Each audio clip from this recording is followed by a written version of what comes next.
Si la vie vous offre sans raison de pleurer, montrez-lui que vous en avez 1000 de sourires. Mesdames, Messieurs, bonjour et bienvenue sur votre matinale. Bonjour le Bénin. Aujourd'hui, nous allons replonger dans l'univers scolaire pour parler des rêves que nourrissent les apprenants. Vous en aviez certainement quand vous étiez encore sur les bancs.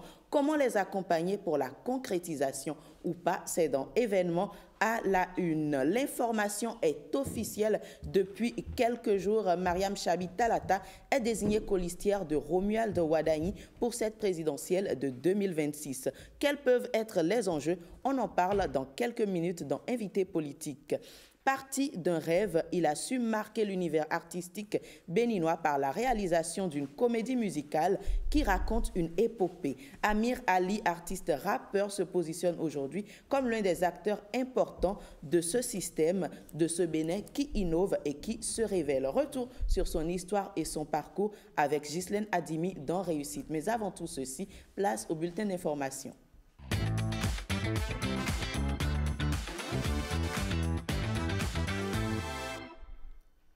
Génial, Monsi. Génial Afouda Monsi Agboka. Génial Monsi Agboka Afouda est déjà en place pour le journal. Bonjour Génie. On démarre fort ce matin. On démarre très fort. Bonjour Jennifer. Ouais, vous êtes toute rayonnante, hein, je vous l'ai dit en coulisses. Merci, oui c'est vrai, vous l'avez dit. Merci. Alors qu'est-ce qu'on a au menu aujourd'hui? Alors déjà, bonjour mesdames, messieurs, bienvenue dans ce 7h. Une question pour démarrer. Va-t-on vers une alliance entre l'Union progressiste, le renouveau et la Renaissance nationale? Hier après-midi dans les locaux de l'UPR, les deux partis se sont retrouvés pour étudier les termes d'un accord de coalition parlementaire. Suivons ici le vice-président du parti Renaissance nationale et l'un des membres de la direction exécutive nationale de l'UP, le renouveau. Ils sont au micro de Rebecca Kendja-Houndé et Ramatou Lawani. Nul n'est assez fort, aucun parti n'est assez fort pour réunir en lui tout seul 20% de suffrage dans chaque circonscription électorale. L'article 146 alinéa 2 a apporté un niveau de sauvetage en permettant aux partis qui ont pu réunir 10% de suffrage au plan national de pouvoir conjuguer les efforts pour atteindre le seuil édité par l'alinéa premier, les 20%. Conscient de l'enjeu, nous avons décidé donc de nous rapprocher de l'UPR, écouter éventuellement des autres partis pour signer cet accord de coalition parlementaire. Nous n'avons pas encore défini les termes de cet accord-là. Nous sommes en pourparlers et lorsque nous aurons le document final, nous vous donnerons le contenu. Et c'est avec un grand plaisir que l'UP Le Renouveau reçoit une forte délégation du parti Renaissance nationale. Et cette visite nous a permis de comprendre que depuis 2016, malgré nos petits problèmes en tant que parti politique individuellement pris, il y a toujours cette possibilité pour nous de nous mettre ensemble quand il s'agit des grands sujets. Donc d'ici lundi, on verra comment, surtout qu'ils vont continuer à rencontrer les autres partis de la mouvance pour que nous ayons un accord global, un accord plus large pour tous les partis de la mouvance et d'autres qui souhaiteraient se joindre à nous pour que nous fassions le chemin ensemble à partir de 2026. Et pendant ce temps, l'heure est à la remobilisation du côté du bloc républicain. Le parti a tenu sa deuxième session ordinaire du bureau politique de l'année 2025. Ils sont venus des 77 communes du Bénin pour honorer ce rendez-vous majeur de la vie de leur parti et ce, conformément aux dispositions du règlement intérieur. Au cours des travaux déroulés en cette veille des élections générales, plusieurs décisions importantes pour l'Union ont été prises. Abdoulaye Biotchane, président du bloc républicain, nous en donne une idée au micro de Jules Akwaikou et Rachida Bioma.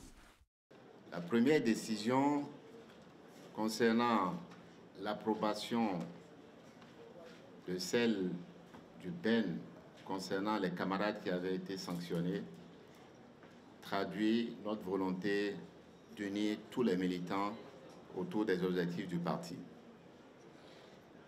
Oui, nous savons sanctionner ceux qui enfreignent nos règles, mais oui, nous savons aussi pardonner et unir nos forces autour de l'essentiel. Je veux aussi vous féliciter pour les discussions que nous avons eues autour des finances du parti et rappeler que nous avons décidé de nous remobiliser à cet effet pour donner les moyens financiers à notre parti pour faire face aux échéances qui viennent.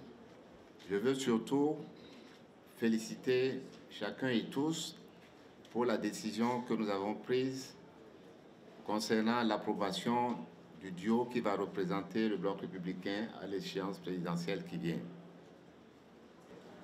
Nous avons en effet approuvé la décision du bureau exécutif national qui avait déjà désigné Romuald Wardani et Mme Talata comme co-listière du candidat Wardani. Allez, on change de registre. Le service de santé des armées du Bénin tient depuis hier son tout premier congrès. L'enjeu est bien réfléchir aux défis sanitaires et sécuritaires actuels et y apporter des réponses adaptées. Autorités, experts et partenaires clés prennent part aux travaux. Victorine Bondé et Élisée Degbeyon. Hommes et femmes du service de santé des armées, militaires, chercheurs des facultés de médecine, délégations de pays frères, autorités militaires et gouvernementales ainsi que plusieurs partenaires se sont donné rendez-vous à la salle bleue du Palais des Congrès de Cotonou. Ce qui les réunit, le premier congrès scientifique du service de santé des forces armées du Bénin. L'institution qui est devenue le service de santé des armées est donc arrivée à maturité après presque 6 décennies d'existence. Les hommes et les femmes du service de santé des armées veulent marquer leur ardent désir d'affirmer cette maturité à travers ce premier congrès scientifique. Cette rencontre scientifique, mais aussi stratégique, intervient à un moment où les enjeux sécuritaires et sanitaires sont plus que jamais liés. Sur le front sécuritaire, les services de santé civils et militaires se côtoient, interviennent de façon harmonieuse pour le bien aussi bien des troupes que des populations civiles. Le thème général de ce congrès qui est « Le service de santé des armées du Bénin face aux défis sanitaires et sécuritaires contemporains » est plus que pertinent en ce sens qu'il permettra de mener une réflexion stratégique couvrant tous vos champs de compétences en restant collé à l'actualité brûlante.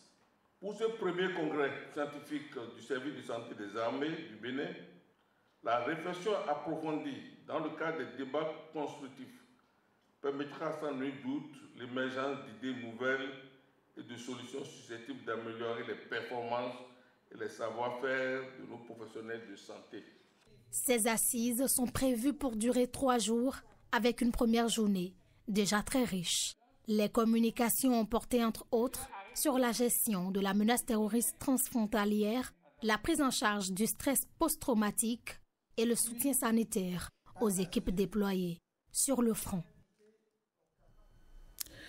Où en est la campagne agricole lancée courant avril dernier? Le ministre de l'Agriculture est en tournée pour faire le point et apporter des mesures correctives. À Tanguieta, Matériel et Kobli, Gaston Dossoui était au contact des acteurs agricoles. Les échanges nés autour de cette rencontre ont permis de mesurer le niveau de couverture des besoins. Renaud Akakpo, Hilaire Kodjo et Igor Ayoso. C'est de loin l'un des reliefs les plus attractifs et les plus redoutés du pays. Les chaînes de la Takora n'ont rien perdu de leur superbe. La commune de Tanguieta aussi. Elle continue de s'offrir cette ouverture naturelle sur la montagne pour perpétuer ses pratiques culturelles. Au détour de cette mission de suivi de la campagne agricole, le ministre Gaston Dossoui est allé s'enquérir du niveau de couverture des besoins des différents acteurs. Toute spéculation et toute filière confondues, nous avons pu quand même atteindre 90% de nos prévisions. Ceci grâce à la subvention de l'État qui a pu mettre les semences à notre disposition, semences de maïs, de riz. Nous avons eu un bon suivi. Aujourd'hui, la commune de Tanguieta, nous pouvons desservir, je pourrais dire la Takora, en chair. C'est une insuffisance d'appui qui fait que nous ne sommes pas remarqués. La production du riz à Tangueta a pris quand même un certain essor. Et nous pensons qu'avec l'aide des autorités, nous pouvons encore mieux réussir. Aucun détail n'a été occulté au cours de cette rencontre. Agriculteurs, éleveurs, femmes transformatrices et autres, ils se sont tous confiés à cœur ouvert au ministre et à sa délégation. La transformation du soja continue à Tangueta, qu'on trouve les formations pour que nous puissions avancer. Les difficultés que nous avons là, lorsqu'on plante, les animaux détruisent tout. La deuxième difficulté que nous avons, la sécheresse. Couloir de passage, il n'y en a pas. Heure de pâturage, il n'y en a pas. Le ministre Gaston Dossoui a salué les acteurs des différentes filières pour tous les efforts consentis. Ma présence ici à Tangueta restera pour chacun de nous un premier symbole de reconnaissance de l'effort que vous faites, vous, producteurs de toute spéculation, pour donner à manger à notre population, à notre Bénin, pour vous enrichir aussi. Le gouvernement est prêt à octroyer davantage de facilités pour faire éclore tout le potentiel de ce pôle agricole. Tangueta demeure, selon le ministre Gaston Dossoui, une véritable mine d'or. Cette commune détient la plus importante surface protégée de la biodiversité à l'échelle du pays. À Cotonou, le début de l'année scolaire marque aussi le lancement des épreuves de l'examen du diplôme d'études supérieures de comptabilité et de gestion financière. Des centaines de candidats ont planché ce lundi 15 septembre. Saint-Tiche, Quincpon et Jacob Tochoido étaient au lancement officiel des épreuves. Dès les premières heures de la matinée, l'École nationale d'économie appliquée et de management ENEAM, unique centre de composition du DESCOGEF, a ouvert ses portes. Des centaines de candidats répartis dans 5 salles de composition. Chacun mesure l'enjeu de ce rendez-vous académique international. Les épreuves du DESCOGEF, du diplôme d'études supérieures de comptabilité et de gestion financière, se déroule de façon simultanée à la même heure sur toute l'étendue de la zone de l'UEMOA, c'est-à-dire dans tous les pays de l'UEMOA. Pour passer l'expertise comptable, il fallait donc voyager, aller en Europe. Aujourd'hui, l'UEMOA organise cet examen-là chez nous. Et un examen qui est adapté à nos réalités. Sous la supervision des contrôleurs nationaux et des membres du jury, le lancement s'est déroulé dans la sérénité et le respect strict des consignes. Il faut éviter, tout faire pour éviter la lutte éliminatoire. Pour le niveau d'ESCOGEF, la lutte éliminatoire est de 8. Donc j'ai donné des conseils consignes aux étudiants de ne pas chercher à avoir 20. Parce que ce qui les tue souvent, c'est qu'ils ont la moyenne partout, mais lorsque vous avez une seule note éliminatoire, vous êtes éliminé. Ceux qui sont en train de composer ont fait déjà 5 années d'études dans les disciplines de comptabilité, de gestion financière. Après, s'ils réussissent à ce diplôme, eh bien, ils doivent poursuivre encore pour faire 3 années supplémentaires. Ce diplôme économique et financier dans la formation des cadres de demain reste indispensable au développement du Bénin. Les diplômes du cursus de l'expertise comptable ne sont pas seulement une reconnaissance académique.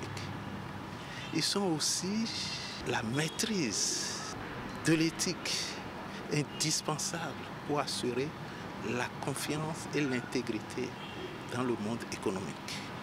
Le DESCOGEF, véritable sésame de l'expertise comptable, représente à la fois un défi personnel et une promesse d'avenir pour ses candidats. Après la Ligue nationale scolaire, les apprenants de l'UEME médaillés de compétition sont entrés en possession de leur prix. La remise s'est tenue à la direction départementale de l'enseignement secondaire technique et de la formation professionnelle. Viti Saroré, Michel Ewi. Du cash dans ces enveloppes remises aux médaillés du département de l'UEME à la Ligue nationale scolaire tenue à Abomey du 5 au 12 septembre 2025. Dans l'ensemble, les 122 athlètes de l'UEME ont réalisé de bonnes performances au cours de la compétition. Je voudrais d'entrée, féliciter les organisateurs pour la réussite de cette première édition de la Ligue nationale scolaire. Ceux qui allument une flamme dans le cœur des jeunes font lever un soleil pour toute la nation, disait Victor Hugo. Vous avez allumé cette flamme et nous vous en savons gré. Nous restons persuadés que cette année qui vient de commencer sera davantage couronnée de médailles et de trophées. Oui, je suis sûr.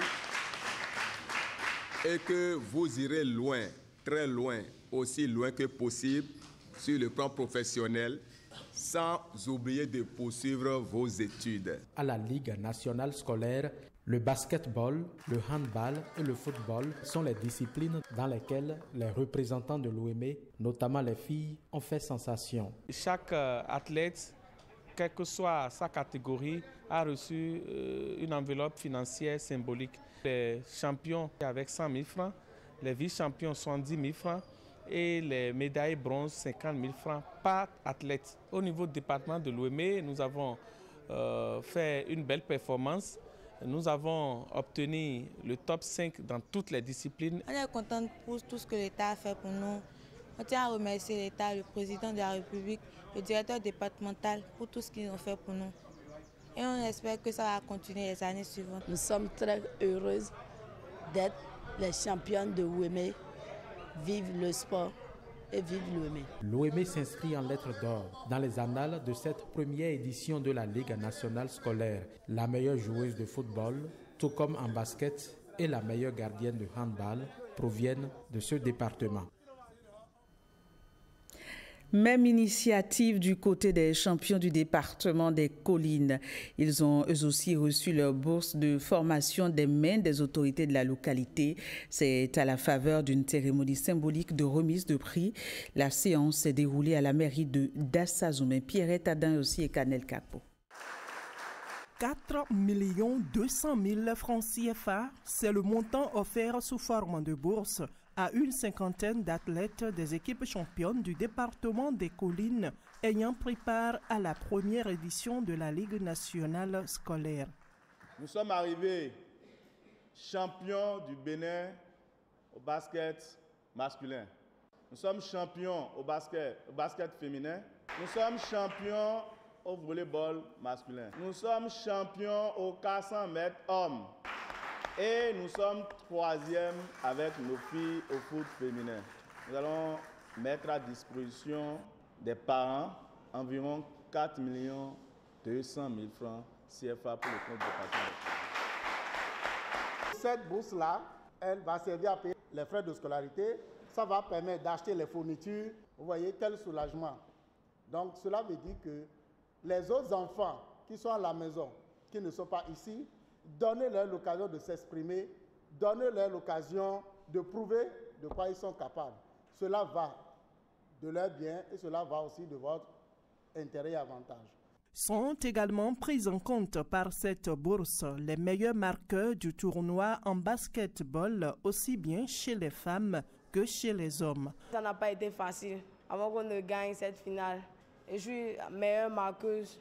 J'ai reçu un trophée. J'ai un garçon dans l'équipe basket masculin et une fille dans l'équipe basket féminin.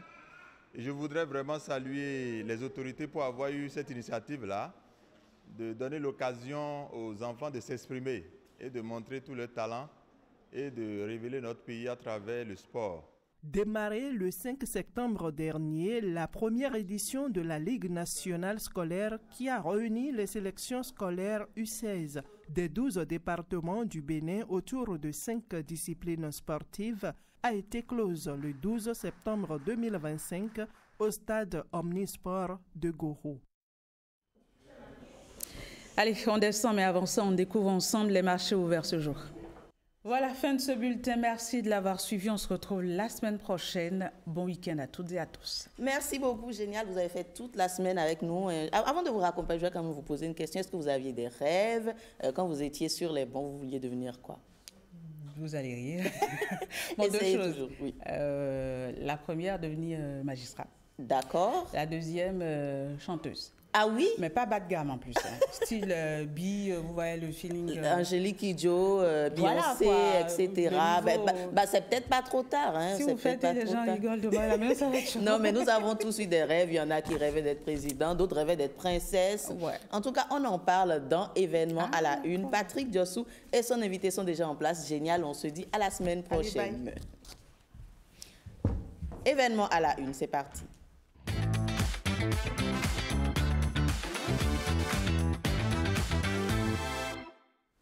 Ils sont en place et évidemment, ils sont rejoints par Yasmine Damata. Isaora, vous allez vous asseoir plutôt sur l'autre siège à côté de vous. Je vais vous annoncer tout à l'heure. Bonjour Patrick. Oui, bonjour. Jenny Assier. Enfin, le prénom est désormais connu, on m'appelle déjà Jenny Assier. On vous le doit. Comment allez-vous ce matin? Très bien, la pleine forme. Vous avez l'air particulièrement enjoué. Oui, parce que ça me rappelle, j'ai eu beaucoup de rêves d'enfants. Certains rêves se sont concrétisés, donc quand je parle Vous pouvez nous partager vos rêves? Enfant, oui. Je voulais devenir comme Gérard Migan. Oui, vous avez réalisé votre rêve. Oui. C'est pas comme certains. Yasmine Damata, bonjour. Bonjour, Jennifer Sativi. Vous rêviez d'être quoi, tout de suite? Je suis le dieu téléspectateur. Mais bien sûr, puisque nous partageons nos rêves. Bon, je devais devenir militaire. Ah oui? Je voulais rentrer dans la mer. Ok. Je voulais devenir chanteuse aussi. Chanteuse. Jennifer. Comme génial. Il faut donner quelque chose. Mais non, je refuse. On parle des rêves d'enfants. Nous avons tous eu des rêves étant enfants, adolescents et également dans la vie adulte. Comment accompagner les enfants? C'est de cela qu'on parle avec vous, Patrick, et votre invité. Oui, comment accompagner les enfants? Et Isaura, vous vous en souvenez certainement, une télénova des années 70 et une télénova qui nous a fait rêver. Nous n'allons pas parler de cette série télévisée, mais nous allons parler de rêves d'enfants. Et celle qui va nous en parler se prénomme Isaura. Oui. Alors, c'est une télénova qui parle avec une langue, je dirais, hispano-lusophone, donc espagnol et une langue portugaise. Et celle qui nous en parle a un nom de famille qui est aussi de cette origine hispano-lusophone. Le nom et le prénom sont tous trouvés. Oui. Donc, Isaora Vieira. Vous êtes consultante en parentalité. J'ai pu arracher le sourire. Ça fait plaisir. Donc, Isaora Vieira, consultante en parentalité, qui a pu créer un lien entre son travail et sa passion, parler des enfants. Je crois que c'est bien ce que j'ai compris de votre rêve d'enfant déjà. Oui. Alors, mon rêve d'enfant, oui, est-ce qu'on va parler de mon rêve d'enfant? Ah oui, pourquoi pas, nous sommes curieux de savoir. Au début, je voulais être cardiologue. Mais j'ai vite déchanté. Pourquoi? À cause des sciences? Oui, j'étais nulle en maths. Et je détestais le sang. Donc, très vite, j'ai dit à ma mère, non, je ne veux plus. Et vous savez quoi? J'ai fini avec une licence en journalisme, pour la petite histoire. Wow. Avant de continuer dans la parentalité. Donc, voilà. Vous êtes une collègue, en quelque sorte. Exactement. Alors, qu'est-ce qui pousse à avoir des rêves d'enfant? J'y vais directement comme ça. Rêve d'enfant. Et qu'est-ce que c'est, un rêve d'enfant? Alors, je dirais... tout dépend du milieu aussi dans lequel l'enfant grandit, tout ce qui l'entoure. Oui. Quand moi je parle de moi, j'ai dit cardiologue parce que ma mère avait un tout petit peu des petits bobos de cœur. Oui. Donc vous voyez, c'est quelque chose qui m'a attirée parce que je me disais, je veux soigner ma mère. Donc en réalité, le milieu dans lequel l'enfant grandit impacte quand même un peu son rêve d'enfant. Ce à quoi il est exposé de façon régulière, même à la télé, ce qu'on dit auprès de lui. Ce sont des choses comme ça qui créent quand même ce petit déclic-là, en général chez les enfants. Donc c'est d'abord son milieu de vie qui impacte cette envie de devenir quelque chose. Est-ce que j'ai pas envie de devenir quelque chose par hasard? Est-ce que je veux faire telle chose dans ma vie? En général, c'est ça. Et c'est très rarement que l'enfant se lève comme ça et dise un truc qu'il n'a jamais vu ou il n'a jamais entendu, c'est rare. C'est souvent quelque chose auquel il est quand même habitué. Où il a déjà vu, où il a entendu faire, où il a vu à la télé un truc qui l'attire. Alors nous allons faire un tour vers quelques enfants. On a fait un Vox Populi. C'est Yasmine Damata justement qui nous a aidé à faire ce travail. Elle est allée dans des écoles, elle a pu interroger des enfants et puis de quelques grandes personnes. Mais on va parler des enfants d'abord, on va écouter quelques enfants qui vont parler de leurs rêves. On suit les rêves d'enfants, des enfants. J'aimerais devenir journaliste pour en savoir plus sur mon pays et avoir plus d'informations pour partager ma connaissance. J'apprends mes cours, je dois venir à l'heure et avoir une bonne mémoire et atteindre mon objectif. Je veux devenir mécanicienne d'avion. Moi, je souhaite devenir une infirmière. Moi, je souhaite de devenir une sage-femme. J'aimerais être journaliste. J'aimerais savoir plus de choses dans mon pays, développer ma connaissance pour atteindre mes rêves. J'apprends mes leçons et je dois plus travailler bien en classe.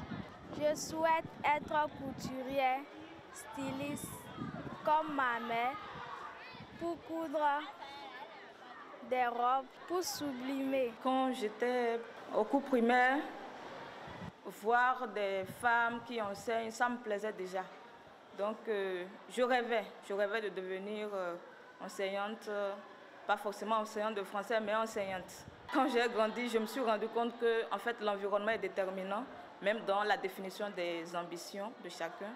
Aujourd'hui, je veux mieux parce que j'ai compris au fil du temps beaucoup d'autres choses. Et là, je sens que je dois encore me rendre plus utile à la société. Bon, il n'y a pas eu de décalage, parce que quand j'étais petit, j'ai été épaté par le comportement d'un enseignant qu'on appelle Tousou Kazmi. Et c'est sa manière de faire, sa manière d'enseigner, ça m'a plu. J'ai toujours rêvé de devenir enseignant, ce que je suis aujourd'hui. Merci à Yasmine Damata. Je parlais de non lusophone ou hispanophone. Damata aussi, c'est lusophone. C'est dans la même veine. Mais Patrick, quand même, juste pour qu'on ait un plateau bien rempli, là, il y a notre invité politique de la prochaine rubrique qui nous a rejoint. On va l'inviter à prendre siège et pourquoi pas à prendre part aux discussions. Donc, il est en train justement de s'installer, M. Mohamed Léamidi. Et voilà, le temps qu'il s'asseye et qu'il prenne ses marques, on peut continuer. Oui, Léamidi, ça me rappelle Mouf, qui était aussi mon idole à la radio. Heureusement, vous avez fini par le rencontrer et tout le reste. J'ai fini par le rencontrer, par travailler un peu avec lui, même au Sénégal avec sa fille, etc. Beaucoup de choses. Ça me rappelle beaucoup de choses ce matin. En tout cas. Alors, Madame Isaura Vieira, lorsqu'on parle de rêve, comment pouvoir distinguer le rêve et la réalité? Comment faire pour que l'on puisse savoir si ce n'est pas un caprice d'enfant chez l'enfant, son rêve et la réalité qui va s'en suivre? Alors, on va parler de caprice quand c'est quelque chose de passager. D'accord. Okay. Une fois en passant, l'enfant vous dit je veux devenir astronaute. Demain, je veux être chanteur. Après, demain, je veux être médecin. Ou Batman. Ou Batman, voilà. Batman, Superman, Spider-Man. Tout ça, vraiment. Donc, c'est un caprice quand c'est vraiment de courte durée. C'est spontané, c'est vite fait. Or, vous vous rendez compte que c'est dans la réalité, quand il y tient, il revient sur le sujet. Il s'intéresse au sujet. Chaque fois qu'il y a quelque chose lié à ce sujet, vous allez le voir courir. Ah oui, je veux en savoir plus. Donc, il vous pose des questions sur ce sujet. Là, vous pouvez commencer à considérer que c'est quelque chose quand même que cet enfant tient à cœur. Donc, oui, ça peut être quelque chose à concrétiser. Oui. Après, vraiment, ça dépend de l'âge de l'enfant. Parce que plus on grandit, plus c'est concret. D'accord. Plus jeune, c'est en général, une fois en passant, Mais il y a des jeunes qui commencent vraiment, je ne sais pas, à partir de 7 ans, ils peuvent vous dire la même chose, à 14 ans, vous dire la même chose, à 18 ans, vous dire la même chose. Là, c'est que l'enfant, il tient. Donc, voilà. C'est l'âge qui vous permet... Ce n'est pas l'âge d'abord. Comme je dis, c'est d'abord dans la fréquence. Est-ce que cet enfant me dit, aujourd'hui, il a dit, je veux être, comme je dis, médecin. Oui. Dans 2 ans, il me redit la même chose. Dans 4 ans, il me redit la même chose. Oui, ça, c'est qu'il y tient. Mais si aujourd'hui, il me dit, je veux être médecin. Demain, il me dit, je veux être astronaute. Après, demain, il me dit, je veux être président. Après, bon, là, ça commence pas à être un caprice. C'est que l'enfant ne sait pas trop ce qu'il veut exactement. Un caprice ou peut-être qu'il est du signe balance. Il se balance aussi. Les balances, parce que là, je suis balance. Là, je suis balance. Donc, bon. Vous balancez quel métier déjà? Entre le journalisme et la communication. C'est pratiquement la même chose. Alors oui, mais comment pousser l'enfant à concrétiser alors ce rêve? La première des choses, c'est déjà dans l'écoute. Oui. Parce que trop souvent, les parents, dès qu'on nous dit « Ah oui, je veux être tel », un métier auquel peut-être on n'a jamais pensé, oh, écoute, non, là-bas, qu'est-ce que ça veut dire, des choses comme ça. Il faut écouter l'enfant. Écouter. Il faut valoriser, oui. La première des choses, c'est l'écoute. Oui. Ensuite, valoriser ce que l'enfant vous dit. D'accord. Emmener l'enfant à se faire confiance. Oui. Parce qu'on manque réellement de confiance en nous. Ce qui a fait réellement que beaucoup, je vais dire, d'adultes aujourd'hui, on n'a pas su passer certains caps. Il faut emmener l'enfant à avoir confiance en lui, quoi qu'il en soit. Responsabiliser l'enfant. Tout ça, ça dépend aussi de l'âge, plus le temps passe. Vous devez apprendre à responsabiliser vos enfants pour qu'ils puissent se dire, OK, ce qu'on me dit là, c'est concret. Pour passer à quelque chose de concret quand même, il faut que je sois responsable. Et c'est à partir de quel âge? Alors, ça tout dépend de l'âge à partir duquel l'enfant aussi vous dit je veux faire telle chose. Est-ce que déjà à partir de 5 ans, on peut déjà commencer par responsabiliser l'enfant? Bien sûr. Dans le quotidien, on responsabilise les enfants. Ça peut être des petites tâches, hein, tâches ménagères, va ranger telle chose, va ranger tel jouet et autres. Vous devez aussi apprendre à ne pas faire à la place des enfants.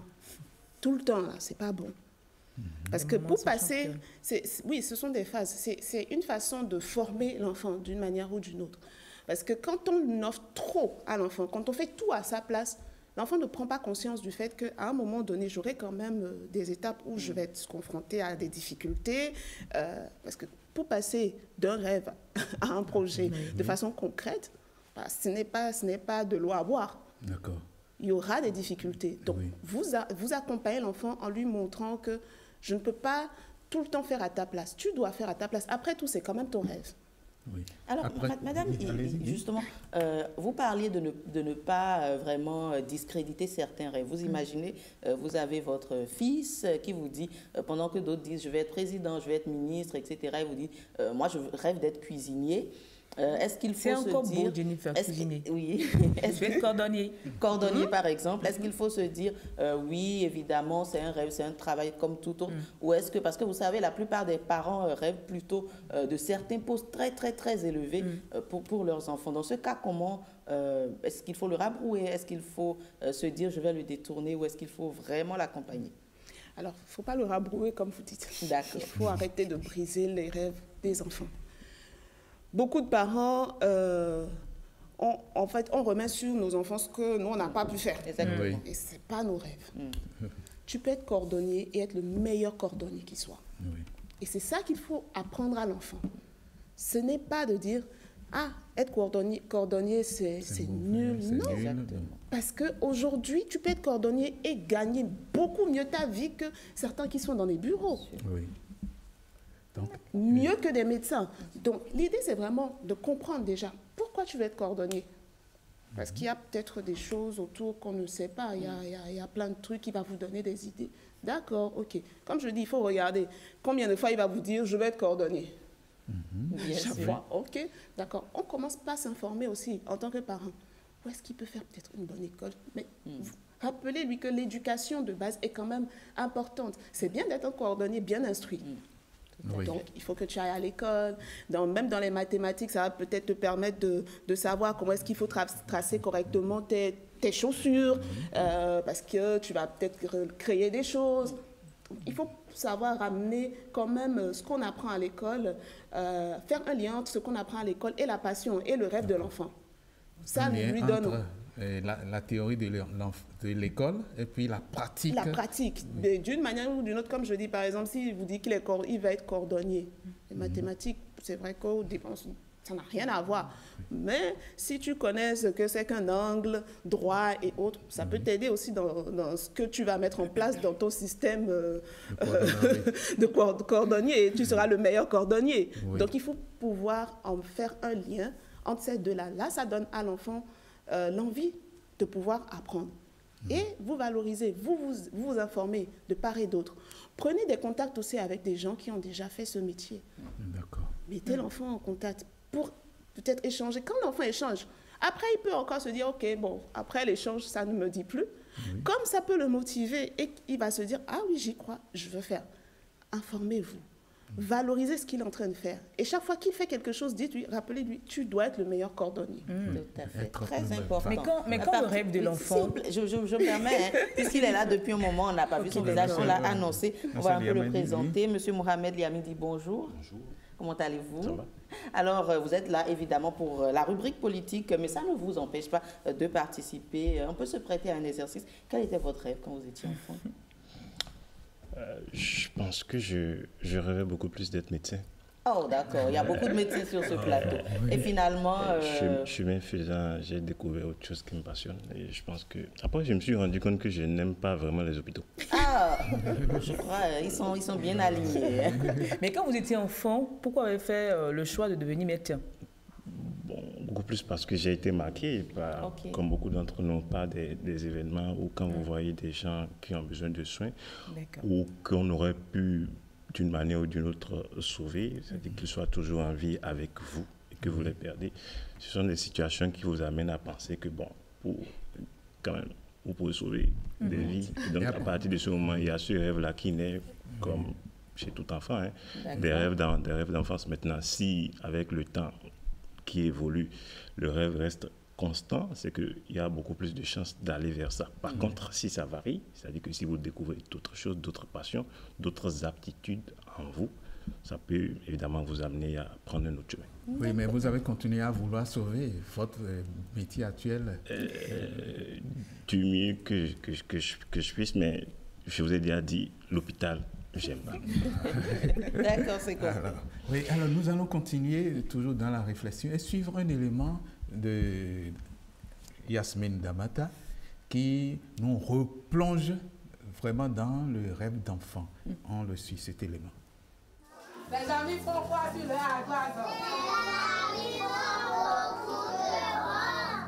Elle, c'est Léa, mère de 3 enfants. Son rêve d'enfance était de devenir experte comptable, mais aujourd'hui, elle est institutrice. Déjà, à la partie de la classe de CE2, j'aimais beaucoup la comptabilité, compter l'argent, beaucoup. Donc, je me disais qu'en grandissant, j'allais faire carrière dedans.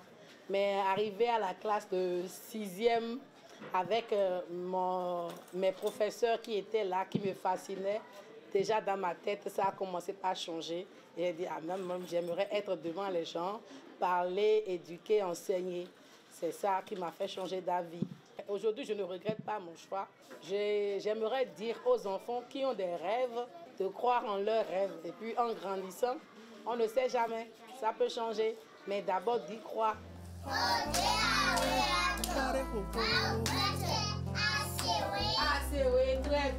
Comme Léa, nombreux sont ceux qui ont grandi avec un rêve en tête, mais qui ont finalement pris une autre direction.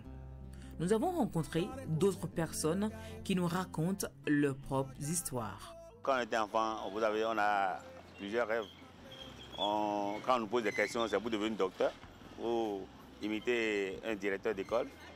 Bon, mais moi, à un moment donné, j'ai voulu être comptable, puisque j'ai étudié en comptabilité. Mais aujourd'hui, je ne suis plus comptable. Je ne suis pas comptable, je ne suis même pas sorti comptable. Je suis technicien de son. Il y a un moment donné, les moyens ont fait défaut.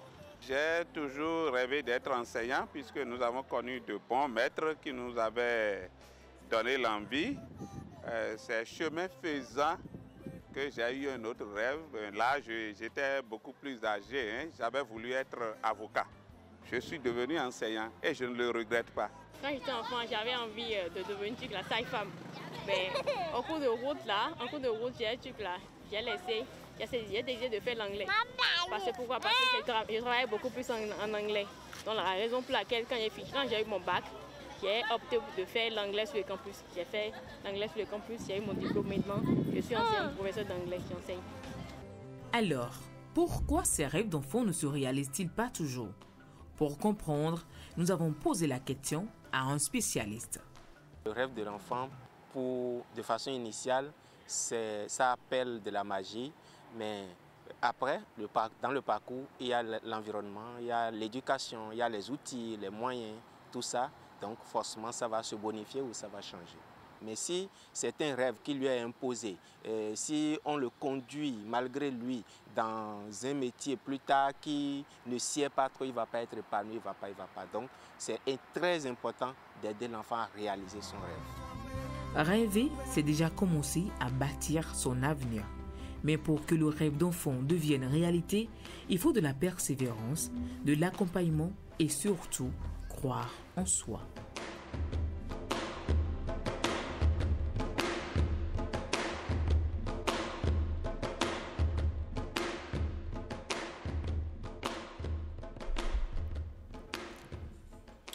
Voilà.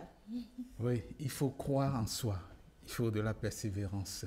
Oui, mais plusieurs personnes avaient des rêves, mais des rêves qui ne se sont pas concrétisés. Et lorsque les rêves sont là et que les aptitudes ne sont pas à côté des rêves, qu'est-ce qu'il faut faire? Que fait le parent dans ce cas? Un enfant qui rêve de devenir sportif, mais qui est, excusez le terme, maladif, le parent fait quoi? Par exemple. C'est pas de le détourner, mais je vais dire de mettre les choses sur la table. Mais c'est déjà de pouvoir faire avec l'enfant. Qu'est-ce que tu sais faire? Et qu'est-ce que tu aimes faire? Oui.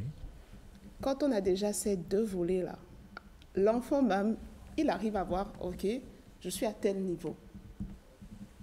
Qu'est-ce que tu sais faire et qu'est-ce que tu aimes faire? C'est vraiment deux choses différentes. Hein. Oui. Qu'est-ce qui se rejoint? Il faut regarder qu'est-ce qui est utile aussi pour la société. Parce qu'on nous dit toujours, hein, nos rêves, ce n'est pas seulement pour nous, c'est pour servir les autres. Tout à fait. Donc, qu'est-ce qui est utile pour la société? Qu'est-ce qui est utile pour le milieu dans lequel tu veux être? Qu'est-ce qu'on peut payer? Est-ce que ton rêve, ce que tu es en train de nourrir, est-ce que c'est quelque chose pour lequel on peut te payer? Est-ce que c'est ça aussi? Qu'est-ce que je deviens demain? Quand vous parlez d'un enfant qui a des difficultés, je vais dire physiques, et qui a envie d'être sportif, la première des choses que moi je dois dire, c'est que rien n'est impossible. Aujourd'hui, on l'a vu. Le sportif, être sportif, il y a plein de sports qui s'adaptent aujourd'hui. Donc, c'est de demander à l'enfant, tu veux aller où? Qu'est-ce qui t'intéresse? Mais voilà ce que tu as aujourd'hui. Voilà d'autres sports. Si c'est que réellement ça ne va pas avec son aspect physique, voilà les sports qu'il y a aussi. Tout ça, c'est que vous lui montrez quand même que c'est du sport. Donc, tu peux être sportif. Tu peux ne pas faire ce que tu veux là tout de suite. Vous n'allez pas lui dire, tu ne peux pas faire. Mais étant donné que tu n'as pas telle chose, voilà d'autres options que tu peux explorer. Donc, l'idée, c'est de ne pas bloquer l'enfant, c'est ne pas briser son rêve, mais de l'accompagner et lui donner d'autres opportunités qui vont quand même dans son rêve. Quand vous voyez quand même, comme je dis, si vous voyez qu'il insiste dessus, c'est que c'est quelque chose qu'il appelle. Et un appelle ça, d'une manière ou d'une autre, ça va te retrouver. Ça rattrape toujours. Et vous avez dit, il ne peut pas peut-être faire tout le temps ou tout de suite. Et ça rappelle le joueur, le basketteur américain qui est de courte taille, mais qui est quand même l'un des meilleurs les basketteurs. Après, vous permettez, je pose une question à notre invité, surtout quand l'enfant a plutôt l'aptitude, mais que les parents n'ont pas les moyens de l'accompagner. Qu'est-ce qu'il faut faire? Les moyens, ne sont pas, moi je dirais, en premier, ce n'est pas les moyens financiers. Parce que là, dans l'élément, il y avait un monsieur qui disait qu'il voulait devenir comptable. Il a fait les études jusqu'en terminale, il a son diplôme, mais il n'avait pas les moyens pour continuer. Jusqu'en terminale, déjà, normalement, tu as quand même fait une bonne base. Soyons francs. Et c'est déjà ce qu'il veut. Il sait déjà ce qu'il veut. Aujourd'hui, il ne peut pas, il est devenu technicien au son.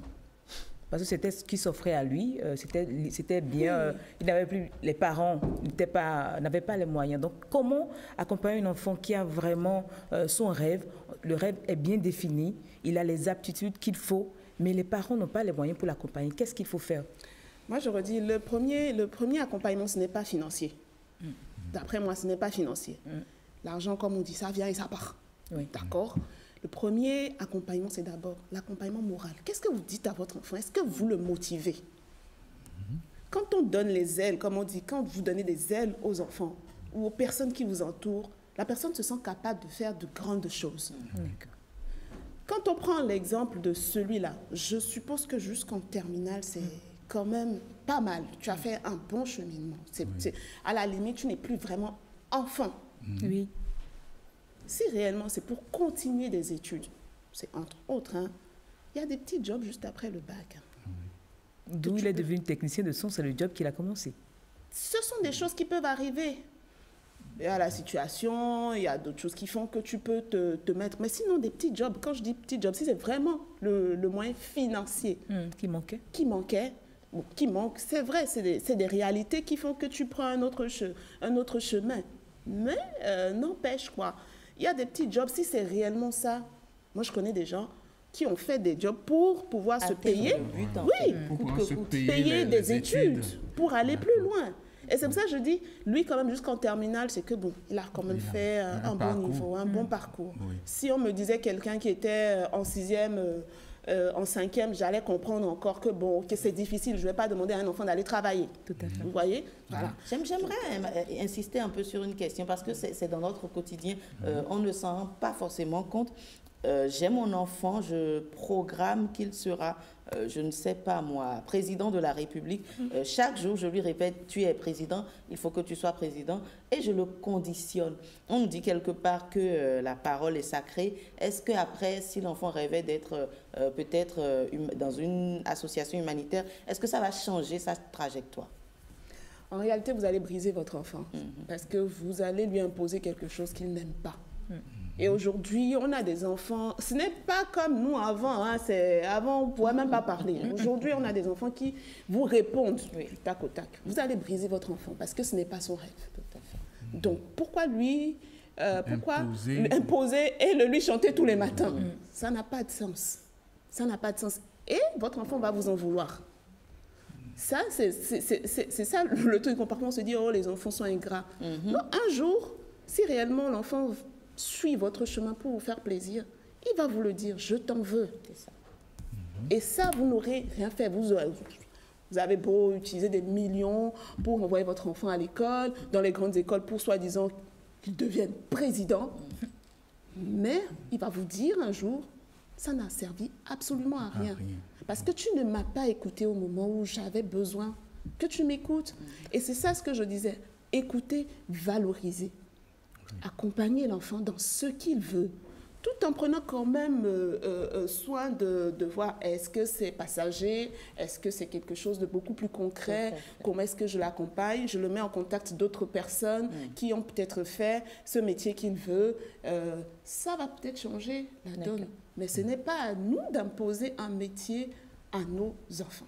D'accord. Alors ça, vous êtes consultante en parentalité, mais dans le système scolaire, il y a enfants, il y a parents, mais il y a aussi les enseignants. Si on ramène au système scolaire ou universitaire, comment l'école doit-elle accompagner les rêves d'enfants? On a quelques petites secondes pour finir, donc on va en tenir compte dans les réponses. D'accord. Alors, l'école a un rôle clé à jouer parce que les enfants passent la majeure partie de leur temps là-bas. D'accord. Et normalement, chaque instituteur doit créer un certain lien avec l'enfant, avec les enfants qui sont là, de façon générale. Donc, connaître un peu quelles sont les capacités de chaque enfant. Ils n'ont pas à briser le rêve de l'enfant, mais ils ont à donner envie à l'enfant d'apprendre. d'aller plus loin dans ce qu'il se dit, simplement. Tout à l'heure, on a parlé de, je dirais par exemple, médecine. Oui. Un enfant peut vous dire qu'il fait médecine et que toi, tu es le professeur de mathématiques et que tu sais par exemple que c'est compliqué parce qu'il va faire la C. Ce n'est pas de le dérouter, mais de lui montrer quand même, de lui poser des questions, tout comme je disais tout à l'heure. Qu'est-ce qui te plaît en réalité dans la médecine? Est-ce que c'est un contact avec l'humain? Est-ce que c'est telle chose? Si c'est peut-être le contact avec l'humain, voilà, tu as encore d'autres options. D'accord. Merci beaucoup à vous, Patrick. Si je dois récapituler, ça fait EVCR, écoute, valorisation, confiance et puis responsabilisation. Je note EVCR. Merci pour l'innovation. Merci beaucoup, Patrick. Et nous sommes à la fin de cette rubrique, justement. On va prendre congé de vous, Madame Isaura Vieira, peut-être. À bientôt sur d'autres questions. Et on installe à présent la rubrique politique.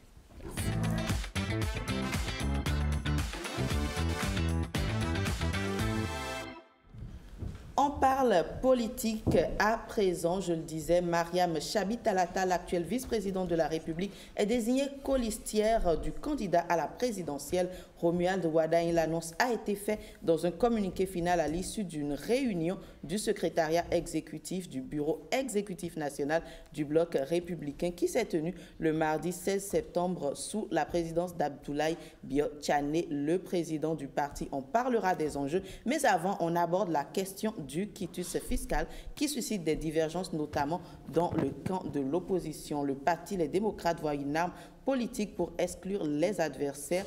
Justement, on va analyser la question avec notre invité. Je vous présentais à l'entame M. Mohamed Liamidi. Bonjour et bienvenue. Bonjour. Merci d'avoir accepté notre invitation. Alors, l'opposition craint d'avoir des blocages pour la délivrance du quitus fiscal et recuse que cela soit conditionné aux prévisions d'une élection parmi les trois. A-t-elle raison de s'inquiéter? Je pense, vous savez, il faut d'abord commencer par dire quelque chose, clarifier quelque chose qui est important. Le quitus fiscal, ce n'est pas une pièce qui a été inventée pour les élections. D'accord. Et le quitus fiscal, ça existait bien avant 2016, pour remonter même au début du mandat du régime actuel. Donc, le quitus fiscal n'a pas été inventé pour la question de la participation aux élections. C'est important de clarifier cela. Quand on a dit ça, il parle du fait qu'on demande à quelle élection voulez-vous participer quand vous soumettez votre requête de quitus fiscal. Vous savez, vous demandez à n'importe quel étudiant, première, deuxième année de génie informatique ou de développement web, il vous dira que cela n'est juste qu'une mesure qui permet de traiter en priorité la requête. Parce qu'il faut voir le contexte. Le contexte ici, c'est quoi? Le quitus est une des pièces maîtresses dans la constitution du dossier de candidature. Vous savez que, défaut de quitus fiscal, votre dossier est recalé. Alors, la loi n'a pas prescrit un délai pour la délivrance du quitus fiscal. Parce que l'administration fiscale doit prendre le temps de faire les vérifications nécessaires pour pouvoir vous délivrer le quitus fiscal. Et donc, il n'y a pas de délai prescrit par la loi pour la délivrance du quitus. Par contre, il y a un délai pour le dépôt des dossiers de candidature. Et ça, c'est très important de le rappeler. Cela signifie que quelqu'un devait, enfin, celui qui se sent déjà prêt à candidater entre griffes, devait s'apprêter, demander son quitus fiscal depuis 1 an ou plus d'1 an. On peut même le voir de cette manière. Mais néanmoins, vous savez que quand on dit quitus fiscal, c'est qu'il faut avoir une situation, c'est-à-dire solde zéro. Et donc, ça veut dire qu'il faut payer. Être en règle vis-à-vis. Donc, si vous n'en avez pas les moyens, il y a 1 an, il y a 8 mois, il y a 10 mois, apprêtez-vous quand même pour pouvoir avoir les moyens dans le délai requis pour pouvoir déposer votre dossier. D'accord. Et donc, quand on considère la chose de cette manière, nous sommes là dans une période, on tend vers le dépôt des dossiers. D'accord? Oui. Or, comme je vous l'ai dit, le quitus fiscal n'a pas été inventé pour les élections. Quand vous voulez soumissionner à un appel d'offres, le quitus fait partie des pièces constitutives pour le dossier. Oui. D'accord? Et donc, n'importe qui peut demander le quitus fiscal. Or, nous allons vers le dépôt des dossiers. Comment faire pour distinguer celui-là qui veut participer, c'est-à-dire une personne qui veut participer à une élection et une personne qui ne veut pas participer à une élection? Quand vous prenez par exemple l'élection présidentielle, nous sommes aujourd'hui, je crois, le 18 ou le 19 septembre. Le dépôt des dossiers de candidature pour l'élection présidentielle, c'est dans moins de 2 mois, pour ne pas dire dans 3 semaines. Ok, quelqu'un qui veut participer, qui veut déposer ses dossiers dans 3 semaines, comment faire pour distinguer celui-là de quelqu'un qui veut soumissionner à un dossier d'appel d'offres ou bien de toute autre personne? Ça veut dire quoi? Celui qui veut déposer son dossier de candidature dans 1 mois pour l'élection présidentielle, en suivant les délais prescrits par le code électoral, parce que pour les élections municipales, par exemple, c'est 75 jours avant le scrutin. Par contre, pour les législatives, c'est 60 jours. Donc, ça fait 2 mois. Ça fait 2 mois plus 2 semaines. Et là, donc, 14 novembre et fin novembre, donc, ainsi de suite. Donc, dans un délai de moins de 2 mois, il faut que tous ceux-là puissent avoir leur quitus. Comment l'administration va pouvoir prendre ce paramètre en compte pour pouvoir traiter les dossiers avec une certaine, je dirais, célérité, tout en prenant quand même le soin de bien faire son travail, c'est-à-dire vérifier la situation fiscale du requérant, puisque c'est le thème approprié. Et donc, il faut introduire alors un paramètre qui permet de savoir qui veut aller à l'élection ou qui ne veut pas aller. Parce que celui qui ne veut pas aller à l'élection, qui ne veut pas déposer le dossier dans 1 mois, bon, on peut donner priorité à ceux qui vont aux élections. Donc, à partir de ce moment, quand vous voyez ce tableau-là, vous êtes obligé, pour mieux faire votre travail, c'est-à-dire que parce que l'administration, c'est pour tout le monde, c'est pour servir tout le monde. Et souvenez-vous qu'en 2023, le problème avait été déjà en 2023. Et la Cour a demandé, si je me rappelle bien, à l'administration fiscale quelles sont les mesures que l'administration a prises pour pouvoir faire face à cette urgence. Et donc, quand la situation s'est produite en 2023 et que la Cour a instruit l'administration fiscale pour pouvoir délivrer les quitus, on ne va quand même pas s'attendre à ce que la même situation se reproduise encore 3 ans après.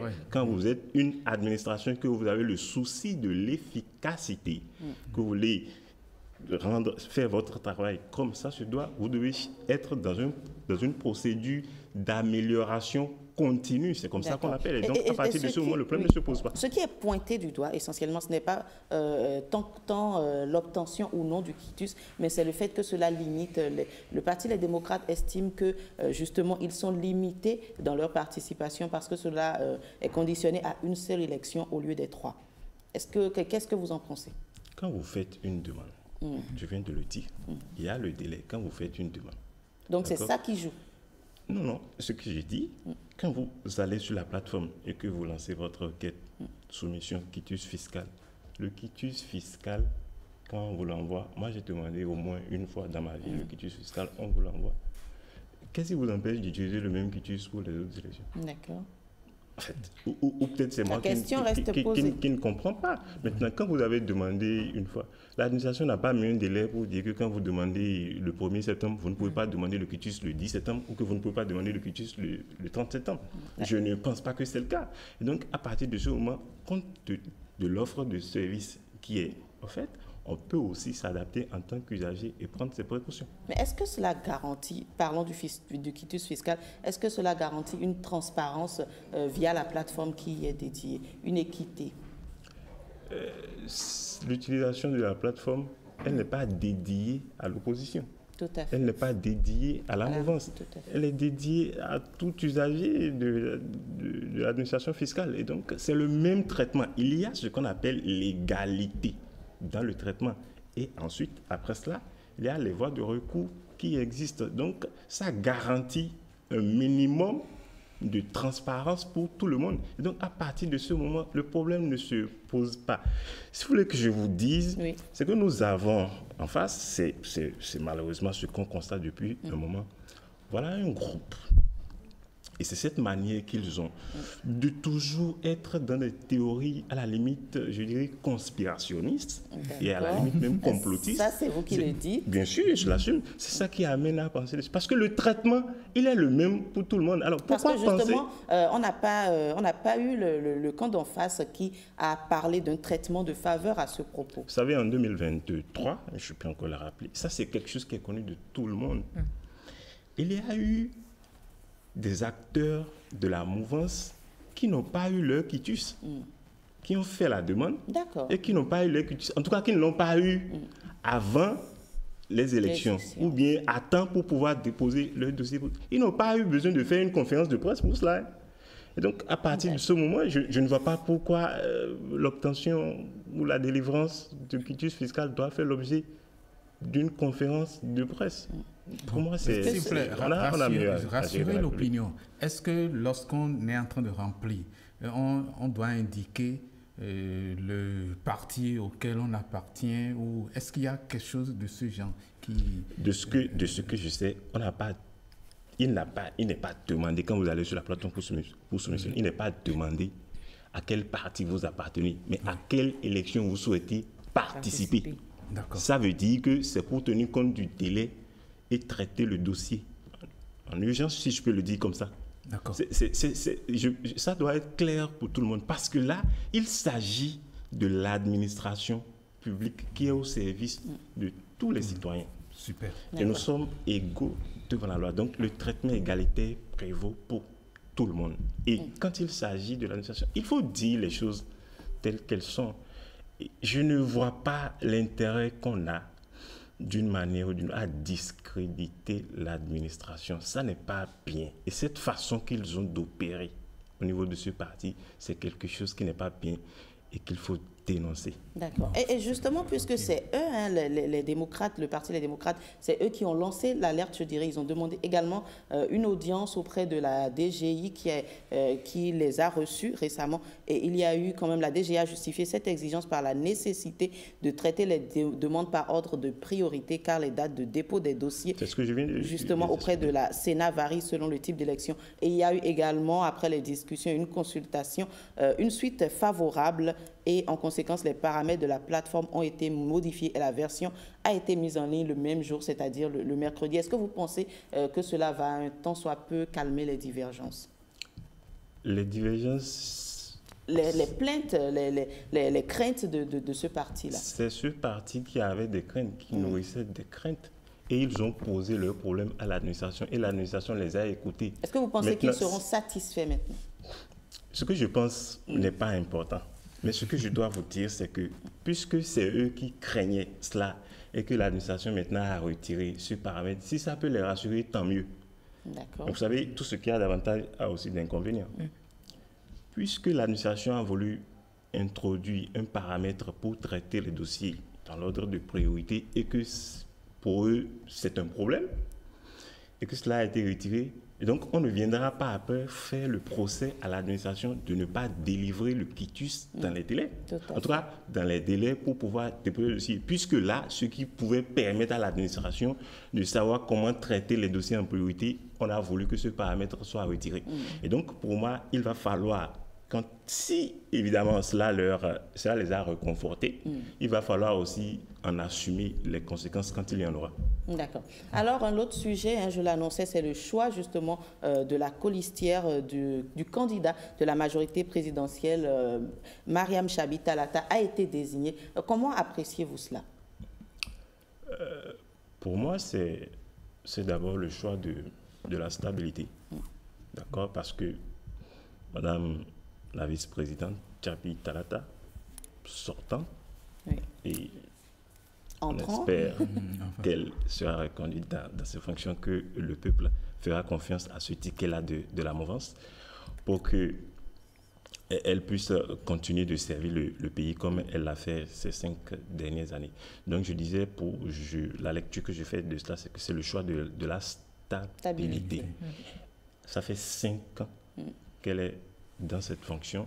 Et donc, en 5 ans, elle a forcément acquis de l'expérience qu'elle peut encore mettre au service du pays. Et étant donné qu'elle appartient à un parti qui, ensemble avec un autre, a désigné le candidat, et donc c'est tout à fait normal. Et donc c'est la preuve aussi que, contrairement à ce que les gens disent, que ce sont les partis qui désignent. Parce que à tout le moins, Tchabi Talata, Mariam Tchabi Talata, elle est de UP Le Renouveau, et ça c'est connu de tous. Elle a un parcours, elle est de UP Le Renouveau, et donc pour moi, comme je l'ai dit, c'est le choix de la stabilité. Maintenant, en plus de cela, il y a forcément l'approche genre aussi qui permet un tant soit peu d'équilibrer et de permettre à ce que le chemin que le pays a emprunté par rapport au cap du développement, que le pays soit maintenu sur ce chemin-là, et que tout ce qui est fait là en 8 ans puisse être pérennisé, que ce qui est bien dedans puisse être pérennisé et les points d'insatisfaction puissent être corrigés. C'est tout ce qu'on peut espérer quand on voit ce Et vous avez commencé à évoquer la question du genre. Quels sont selon vous les atouts dont elle dispose? Le premier atout, déjà, c'est le fait qu'elle a déjà fait 5 ans dans la fonction. D'accord, l'expérience. Ce n'est pas aujourd'hui, elle n'a plus maintenant à chercher ses marques. Elle a déjà fait 5 ans dans la fonction. Et elle a cette expérience-là, déjà qu'elle peut apporter. L'autre atout, c'est que, bon, même si ça peut gêner certains. Vous savez, la politique, c'est la multiplication et l'addition. Quand vous prenez en termes de représentation, parce que là, on parle de duo. Tout à fait. Et quand on dit duo, c'est 2 personnes. Ça veut dire que ce qui manque chez l'autre, on peut le trouver chez le second. Et ce qui manque chez le second, on peut le trouver chez l'autre. Et il est important quand même de dire que d'où que nous soyons et qui que nous soyons, nous sommes tous les fils de ce pays. Et à partir de ce moment, nous devons vivre pour que le pays puisse rester debout. Est-ce qu'il y a des faiblesses, selon vous, qui ressortent de ce choix? Il n'y a pas de choix. Vous savez, quel que soit le choix que vous faites dans la vie, il n'y a pas de choix sans faiblesse. Et comme je le dis, c'est un duo. Ce qu'il y manquera au niveau de la vice-présidente, on peut déjà penser qu'on l'a trouvé chez le candidat qui est candidat au poste de président. Et que ce qui manquera chez le candidat au poste du président, on peut se le trouver chez la vice-présidente. Donc, ils sont complémentaires de ce point de vue-là. Alors, je parlais de faiblesse justement parce qu'on a reçu sur ce plateau le deuxième vice-président du parti NFN qui critiquait un peu ce choix qui est mis en exergue. Lorsqu'on parle d'atout, d'équilibre régional, il estime que c'est une posture plutôt rétrograde parce que nous sommes tous fils du pays. Inutile de dire nous allons équilibrer le nord avec le sud, etc. Est-ce que vous êtes de cet avis? Ce choix n'a pas été fait dans un esprit régionaliste. Mais je le disais tout à l'heure, la politique, c'est de l'addition, c'est de la multiplication. Et là, on a un duo. Ça veut dire qu'on a, pour ne pas dire 2 chances. Donc, celui qui ne se retrouve pas parfaitement en le premier, c'est-à-dire le titulaire, peut encore se retrouver mieux en celui qui... c'est-à-dire qu'avec comment on appelle le positionnement de la colistière ici. Donc, c'est des jumelages, c'est de l'addition. Il faut que nous soyons toujours dans cet esprit-là. Loin de, comment on appelle-t-on, du régionalisme, c'est des réalités tangibles parce que le nord, le sud, l'est, l'ouest, le centre, tout ça, c'est le Bénin. Mais après tout, c'est aussi une question de culture. Lorsque vous, là où vous êtes là, ou les autres qui sont sur le plateau, vous préférez peut-être tel plat à tel autre plat. Et moi, je préfère peut-être un plat à tel autre que vous pouvez. Donc, c'est ça, en fait, la chose. Si le fait d'être avec vous progressivement m'amène aussi à préférer, du moins à aimer avec le temps ce que vous préférez, ça peut être aussi l'inverse. Et donc, de cette façon, on ne fait que progresser et on ne fait que aller vers, comment je vais dire, l'unité. Et c'est pour créer le parfait équilibre, c'est ça, c'est l'équilibre, au-delà même de l'équilibre, l'unité. l'union, la cohésion. Parce que c'est quelque chose de très important pour faire nation. Nous aspirons toujours à faire nation. Moi, je le dis ouvertement, et nous ne sommes pas encore. Nous sommes une nation en construction. Et c'est progressivement qu'on va y aller. Et nous sommes tous des êtres relativement progressistes. Ça, il faut le connaître, parce que quelque chose que vous n'aimez pas hier, vous pouvez finir par l'aimer et demain avec le temps. Donc, je pense que c'est plutôt dans cette vision qu'il faut s'inscrire et que progressivement, tous ensemble, nous puissions faire nation et que de mieux en mieux, les questions de région puissent ne plus trouver leur place dans le système partisan. Et c'est d'ailleurs cela qui a conduit à la réforme du système partisan pour qu'aujourd'hui, on puisse avoir des partis d'envergure nationale.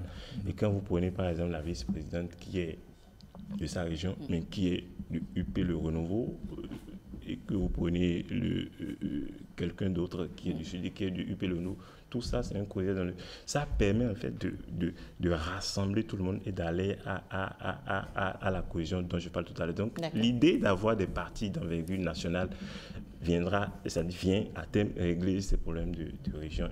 Tout à fait. Alors, pour finir très rapidement, on a eu les faiblesses, les atouts, mais est-ce que selon vous, l'élection se jouerait autour de, je dirais, de la continuité du régime Talon? En 2026, je peux le dire en toute go, le bilan va compter. D'accord. Pour une fois au moins, on a vu beaucoup d'élections, mais pour une fois, le bilan va compter. Pour le simple fait que déjà, quand vous voyez le tableau aujourd'hui, ce n'est plus 40 candidatures, 50 candidatures comme avant. Et donc aujourd'hui, en 2021, on a eu 3 duos. Il me semble que en 2026, ça sera aussi pareil, il me semble, parce que vous avez déjà un duo unique du côté de la majorité. Et il y a FCBE qui va désigner son candidat, et il y a l'opposition, pour ne pas dire les démocrates, qui vont désigner leur candidat. Bon, sauf extraordinaire, il pourrait y avoir un quatrième, mais avec ce qui se dessine déjà, c'est qu'on aura encore probablement 3 duos, ou 2, j'en sais trop rien. Donc voilà, à partir de ce moment, il y a une lisibilité. Tout à fait. D'accord? Et là, le débat peut se faire. Et si on peut faire le débat, c'est qu'on parlera d'idées, vision contre vision, projet contre projet, programme contre programme. À partir de ce moment, il y a le camp présidentiel qui va assumer le bilan des 10 années de gouvernance du président Talon, et donc qui a un bilan à mettre sur la table, qui espère donc faire mieux, aller encore plus loin. Et il y a de l'autre côté la force qui est censée être la force alternative, qui devait aussi venir avec sa proposition et dire sur ce point, voilà ce qu'on peut faire. Seulement qu'à ce niveau-là, depuis 10 ans, on ne voit rien. Tout ce qu'on voit, c'est les élections. Merci beaucoup à vous, M. Mohamed Liamidi. Vous êtes analyste politique et avec vous, nous évoquions justement la question du quitus fiscal et également du choix de Mariam Chabi Talata comme colistière du candidat désigné de la majorité présidentielle. On va prendre congé de vous et installer notre prochain plateau. Marvin est déjà en place et également Annick Nonou qui est l'invitée. Oui, je l'ai soufflé. Désolée, Yasmine. De Instant Santé. On installe la rubrique de Yasmine Damata, Instant Santé.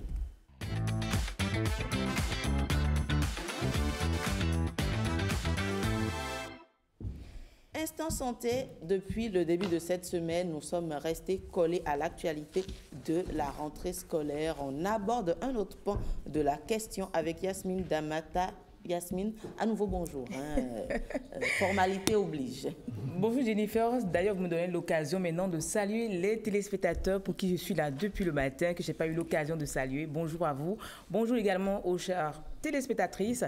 Eh bien, aujourd'hui, comme l'a dit Jennifer, on est resté longtemps avec les salles de classe. On y reste toujours parce qu'aujourd'hui, on va parler de la prévention. On dit souvent, mieux vaut guérir que... mieux vaut prévenir que guérir. Merci beaucoup. Donc aujourd'hui, on va rester dans la prévention et voir également pourquoi est-ce qu'il faut une infirmerie dans les écoles. On en parle après ce petit sujet. Oui, bon, les infirmeries existent dans les établissements, mais pas dans tous les établissements. Mais les efforts se font pour que tous les établissements publics comme privés puissent disposer d'une infirmerie. Donc, en début, avant que la rentrée ne commence, chaque année, on fait le point des infirmeries. Il y a infirmerie fonctionnelle dans tel établissement, il n'y en a pas dans tel autre. Il y en a dans tel établissement, mais ça ne fonctionne pas à cause du personnel, tout ça. Et on centralise tout ça au niveau du ministère pour des dispositions à prendre pour les rendre vraiment fonctionnels. Maintenant, le rôle des infirmeries dans les établissements, c'est juste les premiers soins. C'est juste les premiers soins et après, on réfère le malade, si ça persiste, vers un centre qui peut vraiment prendre l'intéressé en charge. Merci beaucoup à Ozia Sounouvou pour ce petit entretien. Aujourd'hui, nous sommes avec une sage-femme juriste et elle est défenseuse des droits humains. C'est Annick Nonohou. Bonjour. Vous avez suivi avec notre invité dans l'élément qui nous parlait de l'importance déjà d'avoir une infirmerie dans les écoles.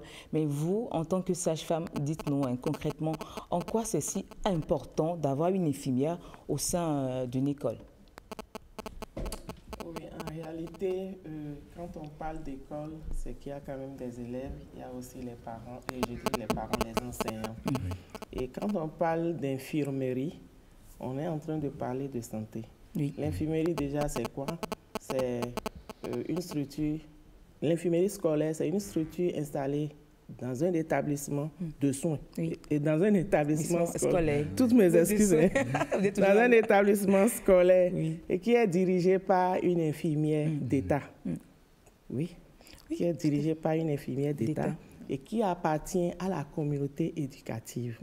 Pourquoi c'est important? Nous dirons que déjà au niveau des élèves, il peut y avoir des urgences. Il peut y avoir un problème de santé. Il peut y avoir un problème psychologique. Il peut y avoir d'autres problèmes. Et l'infirmière est la personne quand même la plus adaptée pour écouter l'élève, savoir lui donner les soins urgents qu'il faut ou lui apporter les informations nécessaires pour qu'il puisse être en bon état et mieux suivre le cours. Vous avez parlé des urgences. Quel type d'urgence on peut avoir à l'école? Comme urgence déjà, et vous savez que je suis défenseuse des filles, j'irai sur un terrain qui n'est pas souvent abordé. Je vais parler des dysménorrhées. D'accord. Quand une fille va à l'école et qu'elle a des douleurs, elle ne pourra pas suivre le cours. Et si elle va à l'infirmerie, il faudrait que l'infirmière s'en occupe, lui donne les premiers soins pour que cette dysménorrhée se calme et qu'elle puisse suivre le cours. Et s'il y a d'autres complications, c'est qu'il faudrait qu'elle soit rapidement référée dans un centre qui va la prendre en charge. Mais là, s'il n'y avait pas d'infirmerie, comment faire? S'il n'y avait pas d'infirmerie, c'est difficile. Parce que vous savez que le sexe est un sujet tabou, surtout en Afrique et particulièrement au Bénin. Comment l'élève pourra-t-elle aborder, surtout si c'est un enseignant, et même si c'est une enseignante, si elle n'a pas les atouts nécessaires, parce que nous savons de quoi nous parlons, quand on n'est pas formé pour gérer ces types de problèmes dans le domaine de la sexualité, il y a quand même une réticence. Et la présence de l'infirmière élimine cette réticence parce qu'elle est déjà habituée à cette cible. Elle a déjà en amont eu à faire des séances, des rencontres, ce qui permet facilement à celle et à l'élève qui a des problèmes de l'aborder. Mais quand c'est l'enseignant, dans la pratique, en tant que sage-femme, nous savons un peu comment ça se passe. Mais la grosse difficulté également, c'est si on n'a pas une infirmière et qu'on a un infirmier dans l'école, comment se fera ce lien? Comment la fille pourra se confier à ce monsieur? Vous êtes venu sur une question très pertinente et dérangeante pour le grand public. Normalement, en tant qu'infirmier scolaire, l'infirmier sachant qu'il est de sexe masculin, il devait déjà mettre en place certaines stratégies qui permettront facilement aux cibles de venir vers lui. Mais quand je reviens sur le problème de tabou lié à la sexualité, vous allez constater que même à la maison, quand une fille a un problème et qu'elle a un grand frère ou elle a son père qui est là, ce n'est pas facile d'en parler. Dans notre éducation de base, on trouve qu'il faut parler de sexualité à un sexe opposé. Donc souvent, ce que nous recommandons dans les écoles, au lieu de mettre un infirmier, il serait bien de mettre une infirmière. Ce n'est pas une discrimination négative. Non, justement, il y a des hommes également qui peuvent avoir des besoins, avoir besoin de se confier, avoir des petits bobos. Est-ce que peut-être c'est pour ça qu'il faut un infirmier? Est-ce qu'ils n'ont pas de réticence, eux, à aller vers l'infirmière? Non, dans la pratique, il est facile à un garçon d'aller vers une infirmière que d'aller vers un infirmier. Parce qu'il y a la masculinité négative qui agit. Même si c'est un infirmier et qu'un élève de sexe masculin vient vers lui, comment lui parler, par exemple, de boutons sur les sexes, d'autres choses, le courant ne passera pas. Parce qu'il passe directement en jugement, sans le savoir, à cause de l'éducation qu'il a reçue. Même s'il est formé pour. Nous constatons, vous savez que j'ai créé une association, nous allons sur le terrain, nous échangeons avec les gens. Il y en a qui sont professionnels, qui sont formés, qui ont beaucoup de titres. Mais quand vous rentrez dans les pré-tests, vous amenez des exercices pratiques où vous ne prévenez pas les gens, il suffit de regarder les réactions. Ce n'est pas ce qu'on pense qu'ils font. Donc, du coup, il sera facile à une fille ou à un garçon d'aller vers une infirmière que d'aller vers un infirmier. Maintenant, s'il n'y a pas du tout d'infirmière, on est obligé de mettre un infirmier parce qu'on a quand même besoin de soins. Mais il faudrait quand même, trimestriellement tout au moins, cocher cet infirmier, voir s'il est adapté, s'il pourra continuer, s'il faut le changer. Parce que dans ce lot, il y en a qui sont bien formés à la masculinité positive, depuis même l'éducation parentale. Et quand on fait les autres formations, le courant passe. Parce que dans mon association, j'ai quand même des hommes qui ont l'aisance de parler de sexe avec tous les deux sexes. Mais ce n'est pas fréquent partout. Mais au-delà de l'écoute, des premiers soins, à quoi sert une infirmière ou un infirmier dans une école? Déjà, je vous dirais qu'en amont, la présence d'une infirmière ou d'un infirmier dans une école permet d'identifier les problèmes plus tôt et de chercher des solutions. Donc, l'intérêt est beaucoup plus préventif. Si je prends l'exemple simple de l'hygiène de l'environnement, allant directement aux toilettes. On devrait avoir dans les écoles des toilettes sexo-spécifiques par rapport à l'hygiène menstruelle, si je veux parler légalement, parce qu'actuellement les féministes parlent plutôt de dignité menstruelle, mais dans la loi, c'est toujours l'hygiène menstruelle.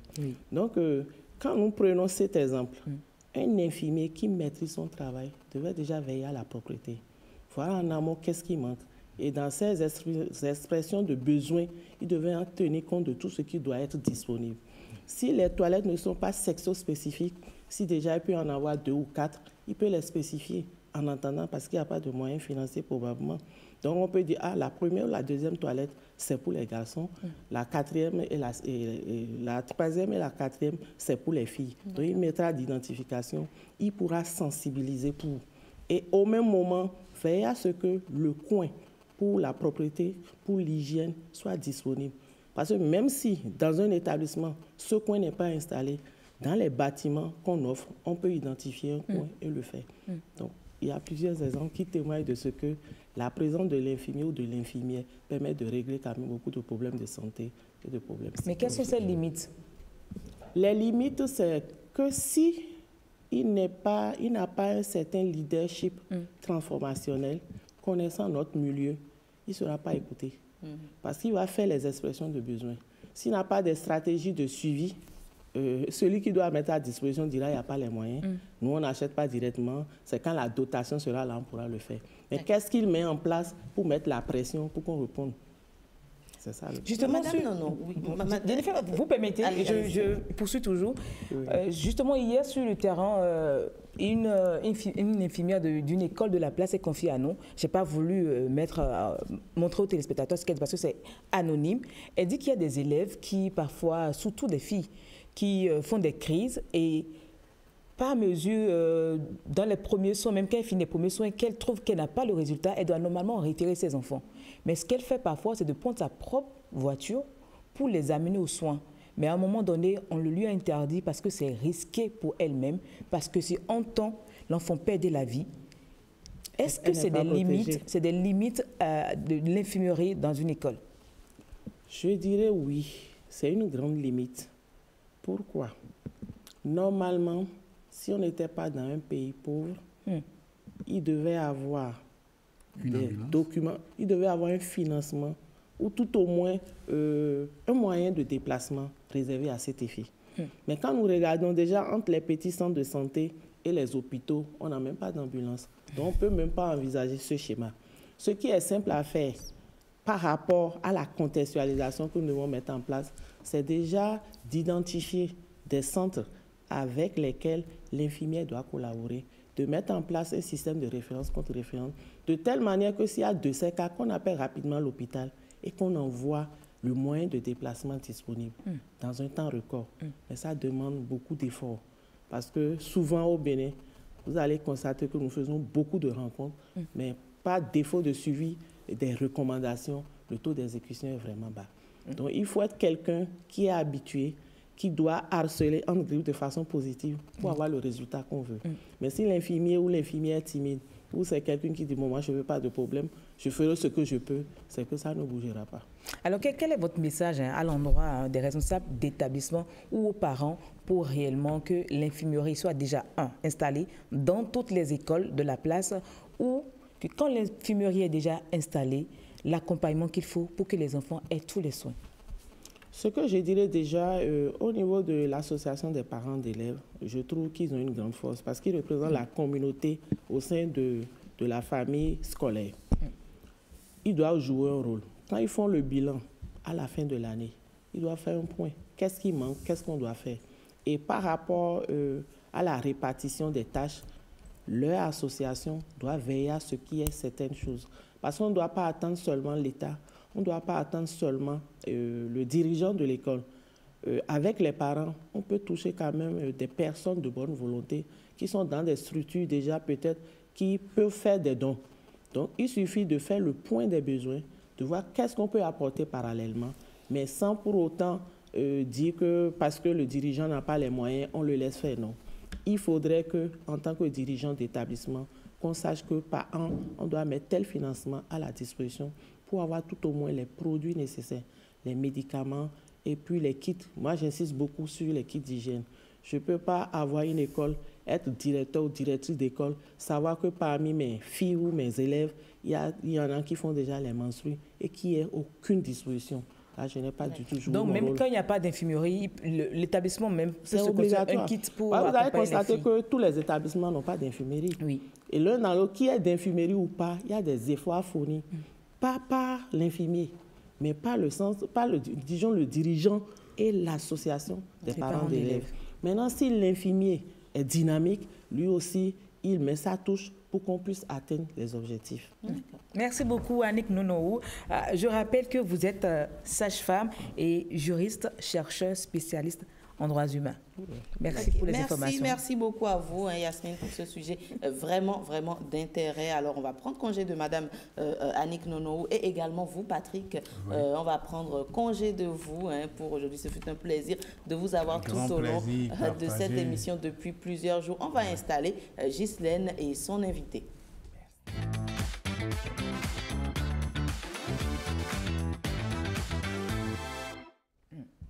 Évidemment, place à éducation aux médias qu'on va faire pendant que Ghislaine et son invité sont en train de prendre place. Elle s'est assise depuis. On vous a vu? Bonjour Marvin. Bonjour Jennifer. Comment allez-vous ce matin? Alors, je le disais hier, je le répète, nous sommes fiers de Marvin, petit prodige, comme j'aime bien l'appeler, qui depuis quelques jours nous donne assez d'astuces, des informations très, très importantes. Avant de développer, je salue Ghislaine. Bonjour Ghislaine. Bonjour Jennifer. Comment allez-vous? Très bien, merci. Alors, je l'ai annoncé, vous avez pour nous un sujet très intéressant dans Réussite, partir du rap pour ensuite devenir un acteur culturel qui fait bouger quand même les lignes dans son pays. On y revient? Oui, on y revient. On salue quand même votre invité. Bonjour Armi Rali, comment allez-vous? Bonjour, comment ça va? C'est un plaisir de vous avoir sur le plateau. Merci. Alors, c'est à vous Marvin. On parle aujourd'hui d'opinion manipulée et d'anarque en ligne. Déjà, bonjour tout le monde sur le plateau, bonjour chers téléspectateurs. Alors aujourd'hui on va parler d'un sujet qui nous concerne tous, comment notre opinion est manipulée sur les réseaux et ça facilite l'arnaque en ligne. De nombreuses personnes en fait sont piégées par l'arnaque qui n'est pas vraiment crédible en soi, mais juste à cause d'avis qui donnent l'image de véracité, on se retrouve à être victime d'arnaque. Les arnaqueurs savent que la confiance est la clé. Donc, pour l'obtenir, ils créent des témoignages truqués et des avis falsifiés qui mettent en avant des personnes qui ont pu réussir en utilisant leurs produits ou leurs services. Et cette manipulation, on se dit, si l'autre a fait, pourquoi moi je ne pourrais pas le faire? Du coup, on se lance. Et l'être humain a tendance à suivre ce qu'on appelle la preuve sociale. Plus on vit, plus on voit de la vie positive, plus on se dit, dis donc, c'est sûr que c'est une vraie chose, une bonne chose. Et au fil du temps, à cause de l'effet boule de neige, j'ai vu la personne a fait, je vais le faire, ça a marché, donc je suggère à d'autres personnes de le faire, et ainsi de suite. Je pense que j'ai envoyé des éléments Bien pour sûr, illustrer. qu'on va et voir tout à l'heure. c'était juste là la plus grosse arnaque qui est venue au Bénin, voilà, Cameo Shell, qui se positionnait comme une plateforme d'avis pour Amazon, eBay et tout ça. Et ils ont même organisé des conférences un peu partout dans le Bénin. Ils ont partagé des goodies, un grand intérêt, énormément de choses. Il suffisait juste de s'inscrire. L'interface, il suffisait juste de s'inscrire sur la plateforme et il y avait des comptes et tu donnais des avis à chaque fois. Oui. Sur cela. Et est-ce que, je ne sais pas, en attendant qu'on y revienne, Marvin, est-ce que vous, Ghislaine, Yasmine, vous avez entendu parler de ce fameux, on ne va pas nommer Cameo Shell, c'est un exemple concret, tout le monde y a participé. Est-ce que vous en avez entendu parler? Est-ce que vous avez essayé d'y participer? Déjà, hier, on l'a dit sur ce plateau. On ne sait pas de ces genre de trucs, en fait. N'est-ce pas? Moi, c'est exactement, j'ai déjà dit. On vous présente des milliards en quelques semaines. C'est trop beau pour être vrai. Je ne sais pas jouer à la loterie, je ne veux pas gagner des milliards. Alors, on continue avec plusieurs personnes, notamment plusieurs jeunes, se sont inscrits sur Cameo Shell et à chaque fois, ils donnaient des avis sur Amazon, sur soi-disant Amazon ou eBay, et ils recevaient de l'argent. Ce n'était pas niveau L1 jusqu'à L5 et d'autres retiraient, des personnes ont retiré des millions. Donc, à chaque fois qu'ils retiraient, il fallait faire du parrainage. Tu sais, j'ai fait telle chose, inscris-toi via mon code. C'est toujours ça. On avait des bénéfices en fait sur les gains de l'autre, c'était comme ça. Mais ce qui est marrant, cette histoire, ça me rappelle l'affaire de ICC dans ce pays. En fait. C'était ça. Après, ça a dépassé ICC. Donc jusqu'au jour, lors du retrait, des gens même ont vendu des parcelles pour mettre dans Cameo Shell. Et lors du retrait, la plateforme bug, tout ferme. Et la crise commence. Avant de venir à la conclusion, Marvin, on se dit quand même la vie est un risque. Investir, c'est un risque. Je peux investir des milliards et perdre, mais je peux investir des milliards et gagner dans du plus. fake. Est-ce que dans ce cas, c'est une anarque? Bon, en fait, ça dépend de la perception de la personne. Là, on parle d'une plateforme qui a été mise en place et il suffit juste de donner des commentaires pour être payé. En soi, c'est pas logique. En soi, c'est pas crédible. Donc, c'est différent des plateformes d'investissement. Bon, moi, je ne suis pas dans les plateformes d'investissement. Je ne vais pas juger. Je pense qu'il y a un thème, on va y revenir, mais quand même, ceux qui ont pu investir, premièrement, c'est toujours ça. Au début, ils donnent un laps de temps. On donne un laps de temps pour permettre aux gens de pouvoir retirer suffisamment, montrer que c'était bon. Mais là, en fait, ceux qui viendront après, ils sont bloqués dans le schéma. Et je pense que la Cour de répression a saisi le dossier. La plateforme a été fermée avec près de 3,1 milliards de francs CFA. Et il y avait des personnes qui ont voulu même se suicider. C'était quand même beaucoup. Autant faire attention en ligne, ne pas croire, comme on le disait depuis quelques jours, tout ce qui brille n'est pas de l'or. Voilà, il vaut mieux se lever, aller travailler que d'investir dans du Cameo Shell. On vous retrouve toujours la semaine prochaine. Ce serait peut-être pas moi aux commandes, mais toujours vous êtes avec nous. On conclut donc avec éducation aux médias et place à notre rubrique qu'on vous a annoncée, réussite.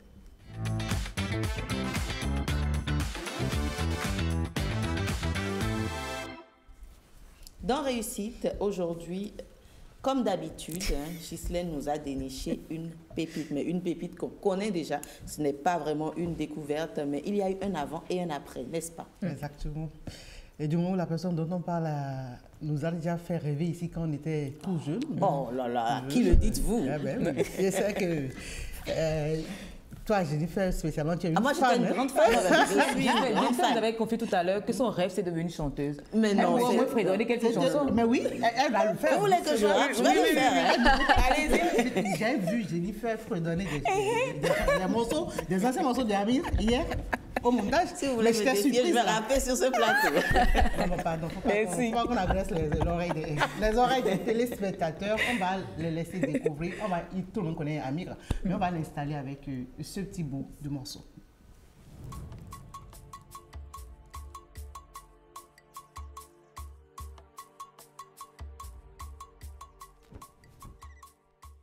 Parler du roi Béhanzin, pouvoir projeter son histoire en théâtre, en danse, en chant, la rendre divertissante pour que toutes les générations de Béninois puissent s'y intéresser, pas juste les expatriés parce que c'est souvent eux qui vont au théâtre au Bénin, mais que tous les Béninois de 7 à 77 ans aient l'occasion, l'opportunité de voir cette histoire et en être fiers. Et moi, ça a toujours été très important pour moi de mettre le Bénin en avant. Et le roi Béhanzin, c'est un symbole de résistance, de combativité. Et on doit être fiers de lui, vraiment.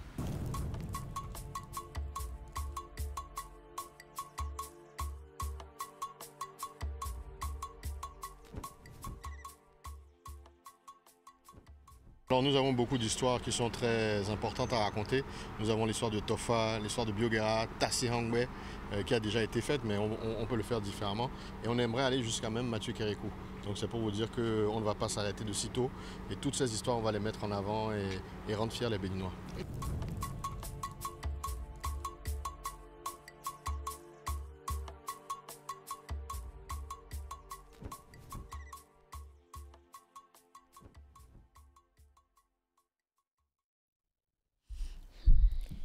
Et voilà.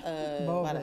Écoutez, c'est pas bien grave. Hein, on voulait voir notre invité dansant avant, comme on le dit.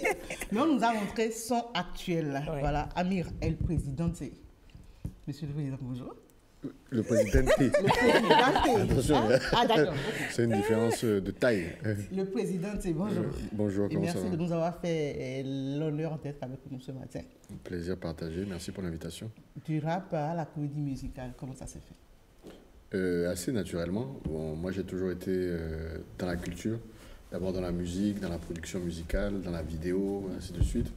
Et donc, cette idée m'est venue assez facilement, naturellement, sans même que je ne le cherche véritablement.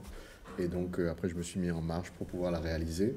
Et je pense que c'est l'expérience dans la musique, dans le rap, tous les problèmes qu'on a pu rencontrer qui m'ont outillé pour être assez fort pour aller au bout du projet. Ouais. Avant d'aller plus loin, ça dit que Amir ne fait plus du tout dans le rap. Mais en fait, moi, je fais les choses par passion. J'ai fait de la musique parce que j'aimais ça d'abord, effectivement. Bon, parce que j'avais beaucoup de succès aussi. Et puis, à un certain moment, j'ai eu moins de succès, moins de passion. Et puis, la musique aujourd'hui, le rap tel qu'il est fait, ne me touche plus comme quand j'étais plus jeune. Donc, avant, on disait yo, yo, yo. C'est au niveau du message même, de ce que les rappeurs vendent comme image aujourd'hui. Je trouve que c'est un peu monotone, c'est toujours les mêmes choses. Et donc, moi, ça me... Mais pas qu'au Bénin. Hein. Au Bénin, je trouve qu'il y a des gens qui sont pas mal. Mais je veux dire aux États-Unis. Moi, j'ai toujours aimé les États-Unis d'abord. Et ça me motive plus vraiment à faire de la musique. Mais peut-être que ça reviendra, qui sait. Mais est-ce que vous êtes en train de donner raison à ceux qui disaient que le rap, c'est pour les voyous? Et là, maintenant, vous avez mûri, vous avez vu que avec le temps, vous ne voulez plus rester dans ce camp de voyous? Non, je ne pense pas que c'est que pour les voyous. Il y a des voyous qui font du rap, évidemment. Il y a des gens qui font les voyous en faisant du rap. Mais il y a aussi des messages assez positifs. Il y a de la motivation, de l'élévation sociale, respect de la jeunesse, des femmes, ainsi de suite. Et je pense que c'est tout ce mélange-là qui fait la force du rap. Sauf qu'aujourd'hui, je trouve qu'on met plus la lumière sur des choses qui sont... à mon avis, pas très qualitative. Mais bon, en général, même la musique, je trouve qu'aujourd'hui, c'est de la fast-food musique. On fait de la musique aujourd'hui. Et dans 10 ans, moi, j'écoute encore les albums de Michael Jackson parce que c'est des gens, quand ils ont fait des albums, ils se disaient que ça allait durer dans le temps. Mais aujourd'hui, quand on fait de la musique, là, même dans 6 mois, c'est pas sûr qu'on écoute. C'est du bourrage. De toute façon, Amir, vous faites bien. La comédie musicale, c'est une première au Bénin. Et c'est avec vous, cette expérience démarre. Qu'est-ce que ça vous donne comme impression, comme sentiment? De la fierté déjà aussi par rapport à la thématique abordée, qui est celle du roi Béhanzin, mais également du patriotisme, l'envie de montrer qu'on est fier d'être béninois et que notre histoire est riche, et d'avoir réussi à le faire qu'avec des Béninois aussi, parce qu'on est une équipe 100% béninois, aussi bien le metteur en scène, Didier Sodorana Segandé, Rachel Agbossou, la chorégraphe, Nasty Nesta qui a la musique, bon, Mecha Kadjaro, enfin bon, bref, on a une équipe incroyable, Achille au décor. Je les cite tous parce qu'après, ils me font des papiers. Des petits procès. Mais tu es allé à la télé, tu m'as pas cité. Et on a pris des acteurs aussi légendaires du théâtre béninois, des gens beaucoup plus jeunes. On a réussi ce mariage. Oui, franchement, c'est peut-être tout ça qui a fait la beauté du Exactement. Un spectacle très réussi. Très réussi. Moi, j'ai bien envie de savoir, on a découvert Amir, comme le disait Ghislaine, dans un tout autre registre, différent de celui qu'on connaissait au début, je crois, des années 2005, c'est bien cela. Alors, vous étiez venu avec votre groupe à l'époque, Diamant Noir, avec quelque chose qui a totalement révolutionné le rap, comme on l'entendait. Déjà, est-ce que vous vous attendiez à ce succès? Moi, je pense que l'un des premiers morceaux, c'était Mets-toi à l'aise. Après, il y a eu comme une euphorie pas possible. Est-ce que vous vous attendiez? Est-ce que vous étiez préparé à ça? Oui. Ah, d'accord. Donc, c'est fait à dessein. En fait, bon, quand je dis ça, ça peut paraître bizarre, mais c'est vrai qu'à l'époque, au Bénin, on n'avait pas de modèle de réussite pareil dans la musique. Bon, certes, il y avait des modèles de réussite, mais la starification au terme où on la voit aujourd'hui, où les gens veulent prendre des photos, signer des autographes, ça n'existait pas. Et moi, je voulais obligatoirement atteindre ça. Je voulais qu'on soit sur les 4x3. Je voulais aller à la télé, parler du rap, parce qu'à l'époque, on ne parlait pas de rap à la télé. Je fais une parenthèse, j'ai oublié de citer Don Metok. L'acteur principal, c'est très grave, ça, je me revenais Don Metok. De toute façon, il ne va pas nous rater, c'est qui fait cet enfant-là. Qui a fait un travail incroyable sur la comédie musicale. Donc, je reviens à Diamant Noir. Et donc, je l'ai fait pour ça. Je l'ai fait pour ça, pour qu'on réussisse au maximum. Je ne savais pas que ça irait à ce niveau-là au Bénin. Et je pense qu'à Noir non plus ne le savait pas. Et que c'est lui qui a été le premier choqué parce que lui, il le faisait, bon, je pense, parce qu'il aimait bien ça. Pour passer du temps. Ouais, en fait, on ne savait pas que ça pouvait marcher. Je ne sais pas si vous permettez, il me semble que la régie a retrouvé le clip qu'on voulait jouer au départ. On va suivre ça rapidement. Très bien.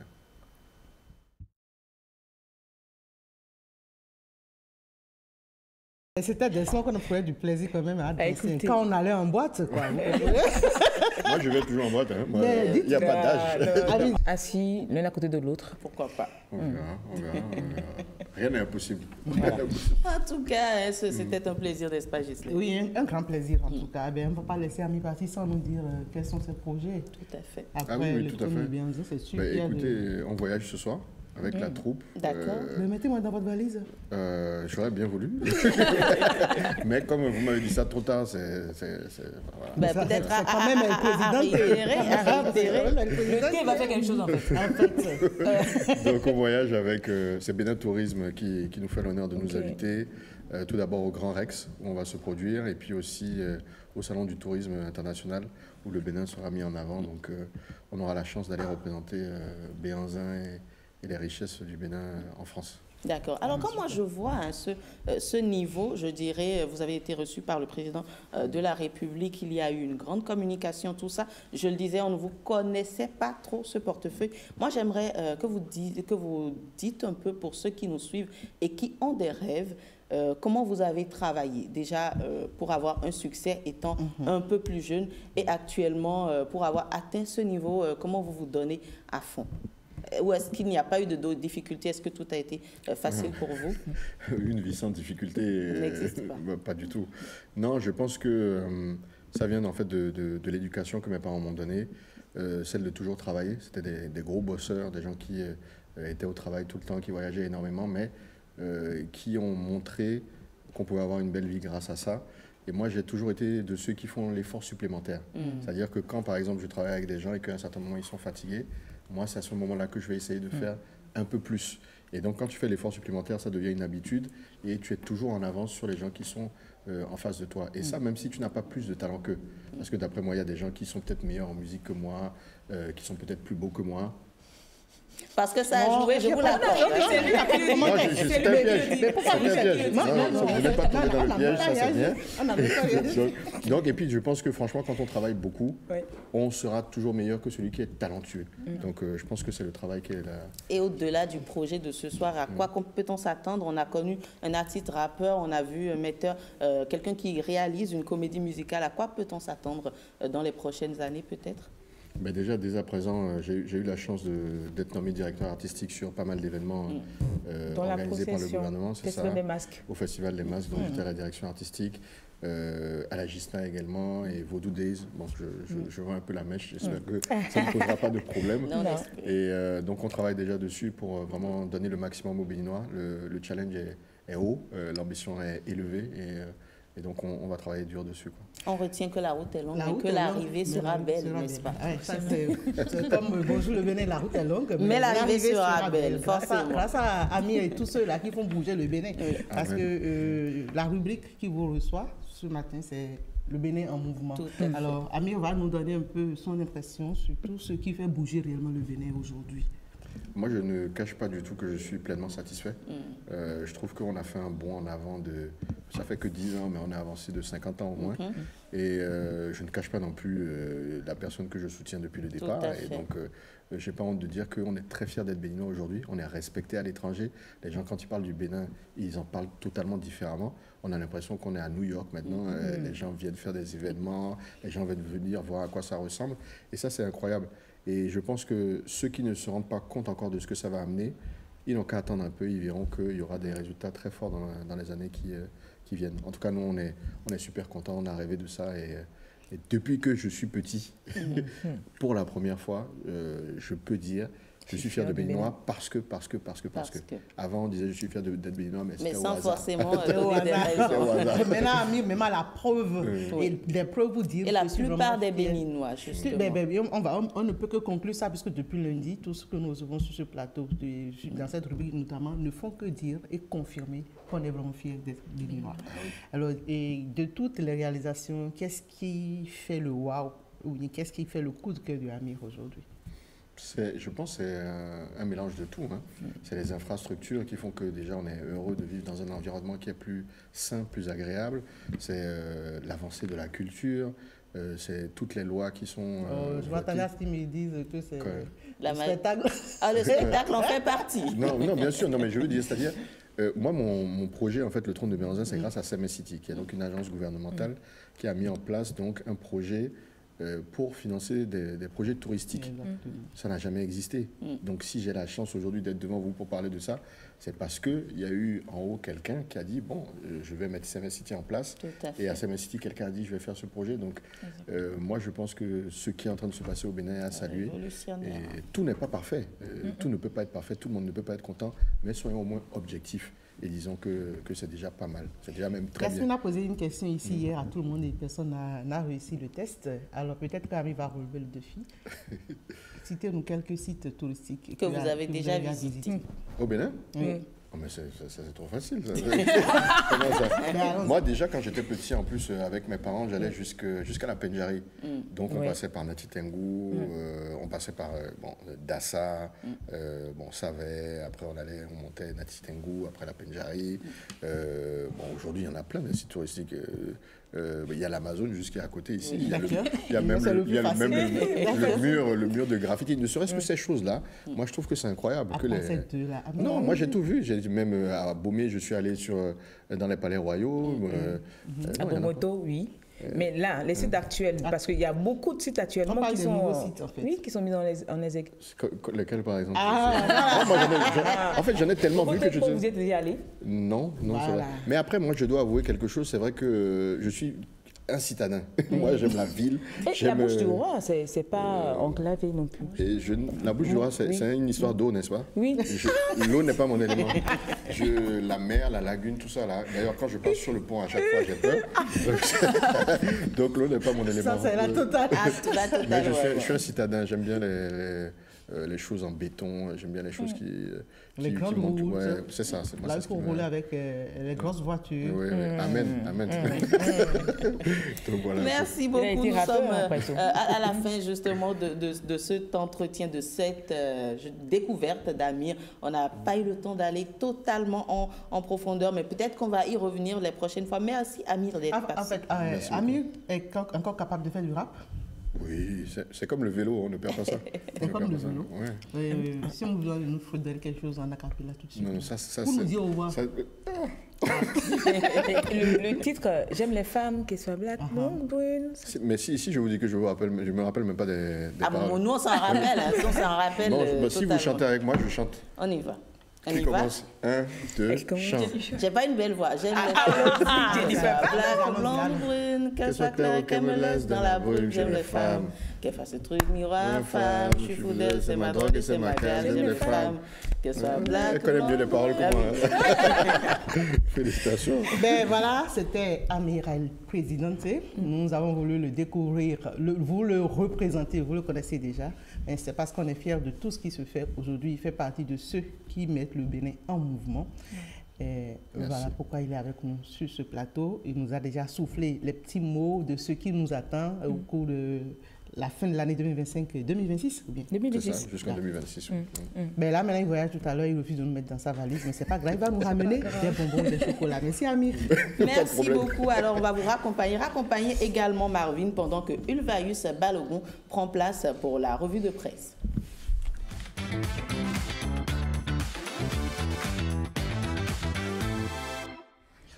Ulvaeus Balogun, j'ai envie de dire, fait son entrée depuis la reprise de cette saison. Bonjour Ulvaeus. Bonjour Jennifer. Qu'est-ce que vous êtes sapé? Laissez les téléspectatrices et les téléspectateurs voir votre costume. J'ai envie de chanter sapé comme jamais. Je vous dis jamais comme ça. Bon, je ne suis, c'est pas encore comme jamais, mais c'est sapé comme ça. Comment allez-vous Ulvaeus? Très bien Jennifer, vous-même? Je vais bien, les dames également, oui, bien sur ce plateau. Vous allez bien?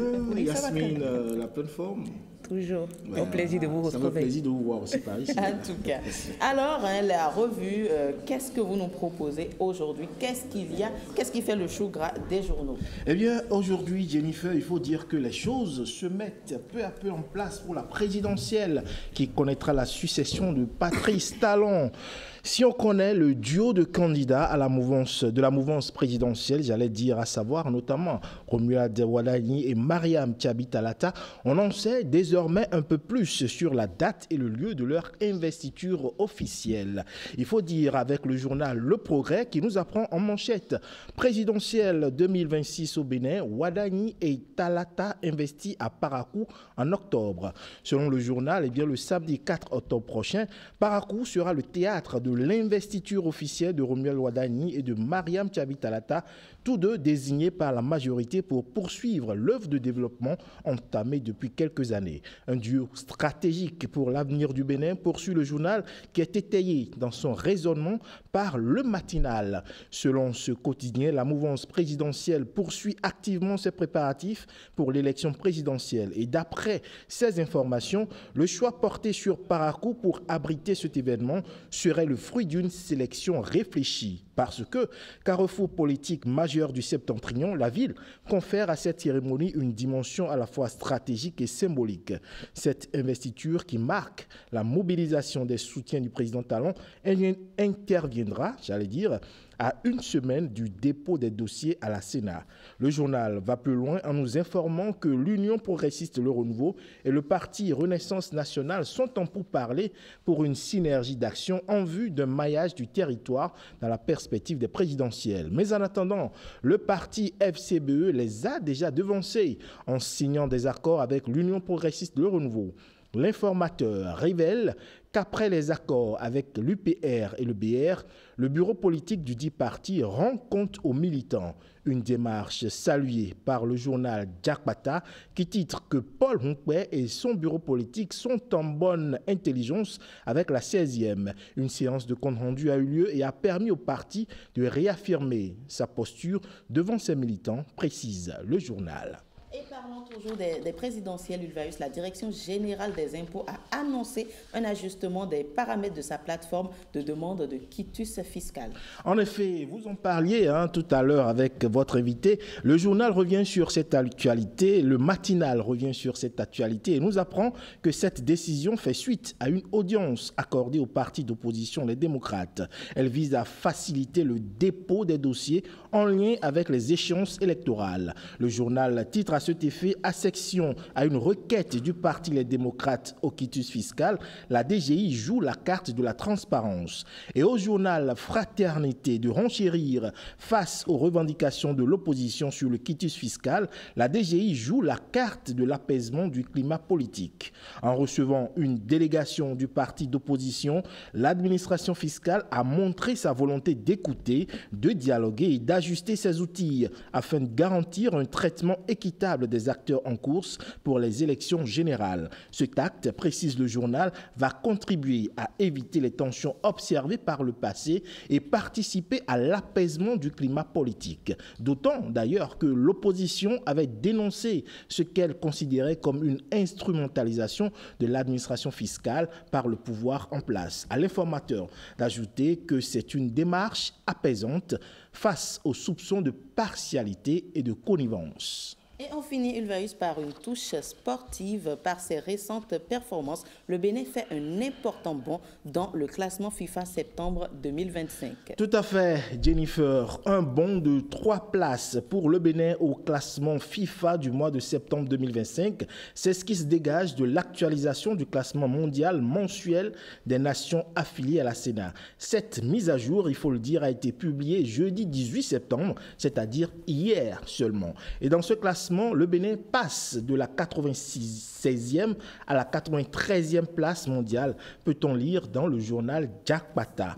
Au plan continental, le Bénin est dans le top 20. Passant de la 21e place à la 20e. Une progression due aux récentes performances des Guépards, notamment lors des 2 journées des éliminatoires de la Coupe du Monde 2026, au cours desquelles l'équipe nationale a enchaîné 2 victoires, la première face au Zimbabwe 1-0 et la seconde face au Lesotho 4-0.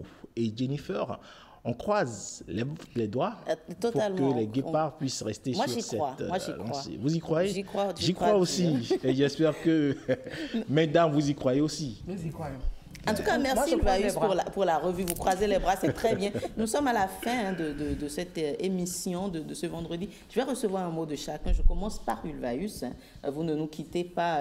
Au revoir. Nous sommes à la fin de cette émission qui a duré, j'ai envie de dire 5 jours, même si aujourd'hui ça a démarré à 7 heures plus tôt.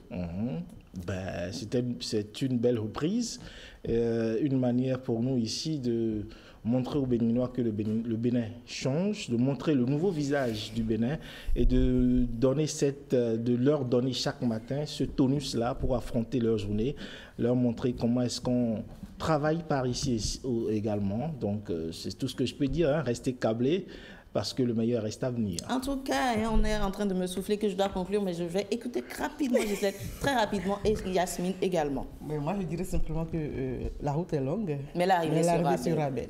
Totalement. Yasmine? Et moi, je dirais la vie est belle, profitez-en.